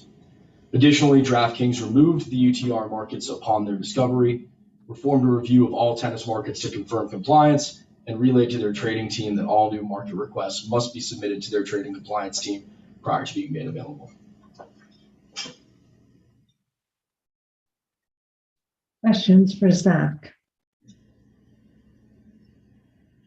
So you're looking for guidance, Heather and Zach, on next steps. Yes, Chair. I think in the past, the way we've done it is, we've done the briefing from the IEB and then the commission votes on, the next steps. So the commissioners, we've had a few of these that we've gone through the adjudicatory process. I understand from Todd that we are expecting the decisions to start coming through now because we have had our processes have concluded. We're looking to be able to issue those decisions. Do we want to take the same route and have an adjudicatory hearing on this matter, commissioners? Commissioner O'Brien, you leaning in? I can go either way on this one in terms of letting IEB take the lead. I get a little frustrated when I see, well, we just copied from somebody else. It didn't check the book in Massachusetts. But I don't know whether that was sort of benign neglect or whether that was something else. And so for me, whether IEB dives into sort of the deeper explanation as to how that happened or whether there's nothing more to be said, I'm fine with IEB taking the lead on this one. Commissioner Hill, Commissioner Skinner, Commissioner Ming. My recommendation would be that, given that we're still early on, and I think our goal is to kind of establish our own priorities. I want to, one, recognize DraftKings for the self-disclosure. I appreciate that. I think we've acknowledged that in the past, and I want to acknowledge it here. I'm anxious to get our process. I'm not sure if it needs to actually be part of a reg, but there's a document that's underway. I'm really feel Executive Director Wells work with the sports division and the IEB to make sure that we are consistent. But my recommendation would still be, given that we haven't issued our decisions on the other non-compliance that were self-disclosed, I'm thinking we could treat this one the same way. And the reason why, Commissioner O'Brien, like you, I am a little frustrated, and I would like to make sure that this practice doesn't continue, that we just really ensure that the operators know that this is something that the commission takes very seriously. And so from my point of view, I'd like to be consistent, but Commissioner Hill. My feeling was the exact same. We stated early on that we wanted to see these come before us at the beginning of this process, and I think we're still at the beginning of that process. So I would agree with you that an adjudicatory hearing probably should take place on this particular issue. Okay, thank you, Commissioner Hill. Commissioner Skinner. I would also like to see the process outlined in whatever document or format that legal recommends. I worry that if we defer this to IEB to review, that they won't have any real guidance or an understanding of, the what the commission has indicated are its priorities and the factors that we deem extremely important in setting a fine or a penalty. So that would be my only hesitation in sending this matter to IEB at this juncture. Thank you, and Commissioner Mayor. I'm of the same mind. Until we get enough of these kind of through, I agree with Commissioner Skinner and how she worded it. I will caution that I'm worried about prolonging some of these decisions. So whatever we need to do or I need to do as a commissioner, I'm happy to do to make sure that we're turning these around fairly quickly. Yeah, and then if I understand the process, it would still involve legal writing up the decisions, or IEB or not. Am I wrong? Would that be that would just still would be, if IEB were to be investigating further, as Commissioner O'Brien, would legal be writing up the decisions, or would IEB writing up the decisions? Yeah, if it goes to the IEB, you'll recall that they would make a recommendation. They would share that with the commission and the licensee. And if the licensee accepts that, it would come to the commission for final review, at which point you could schedule it for an adjudicatory proceeding if you disliked the agreed upon recommendation.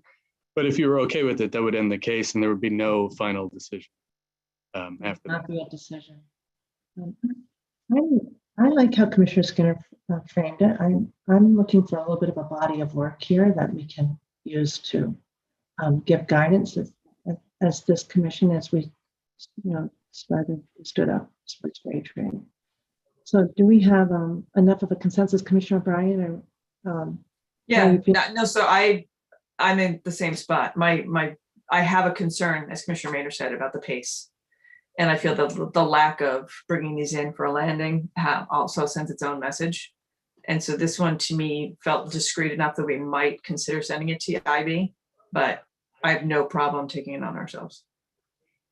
So Executive Director Wells, I know that during our weekly meetings, I've expressed that concern, and I understand that you've worked with legal on some kind of a time frame. That's correct. Yeah. So, I don't want to imply that it's in any way anybody shirking off. It's just the nature of, working through these. all right. So we'll put this on, get this marked up for another hearing.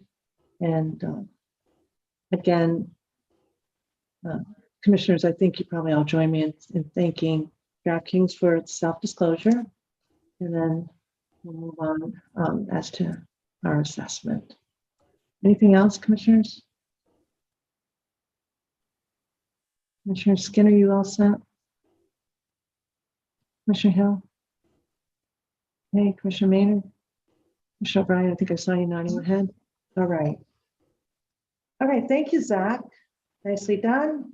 Thank you, Chair. Thank you, Commissioners. Heather to the right. Thank you, everyone. Can't quite see you, but we hear you, so thank you. All right. Commissioners, do you have any other business?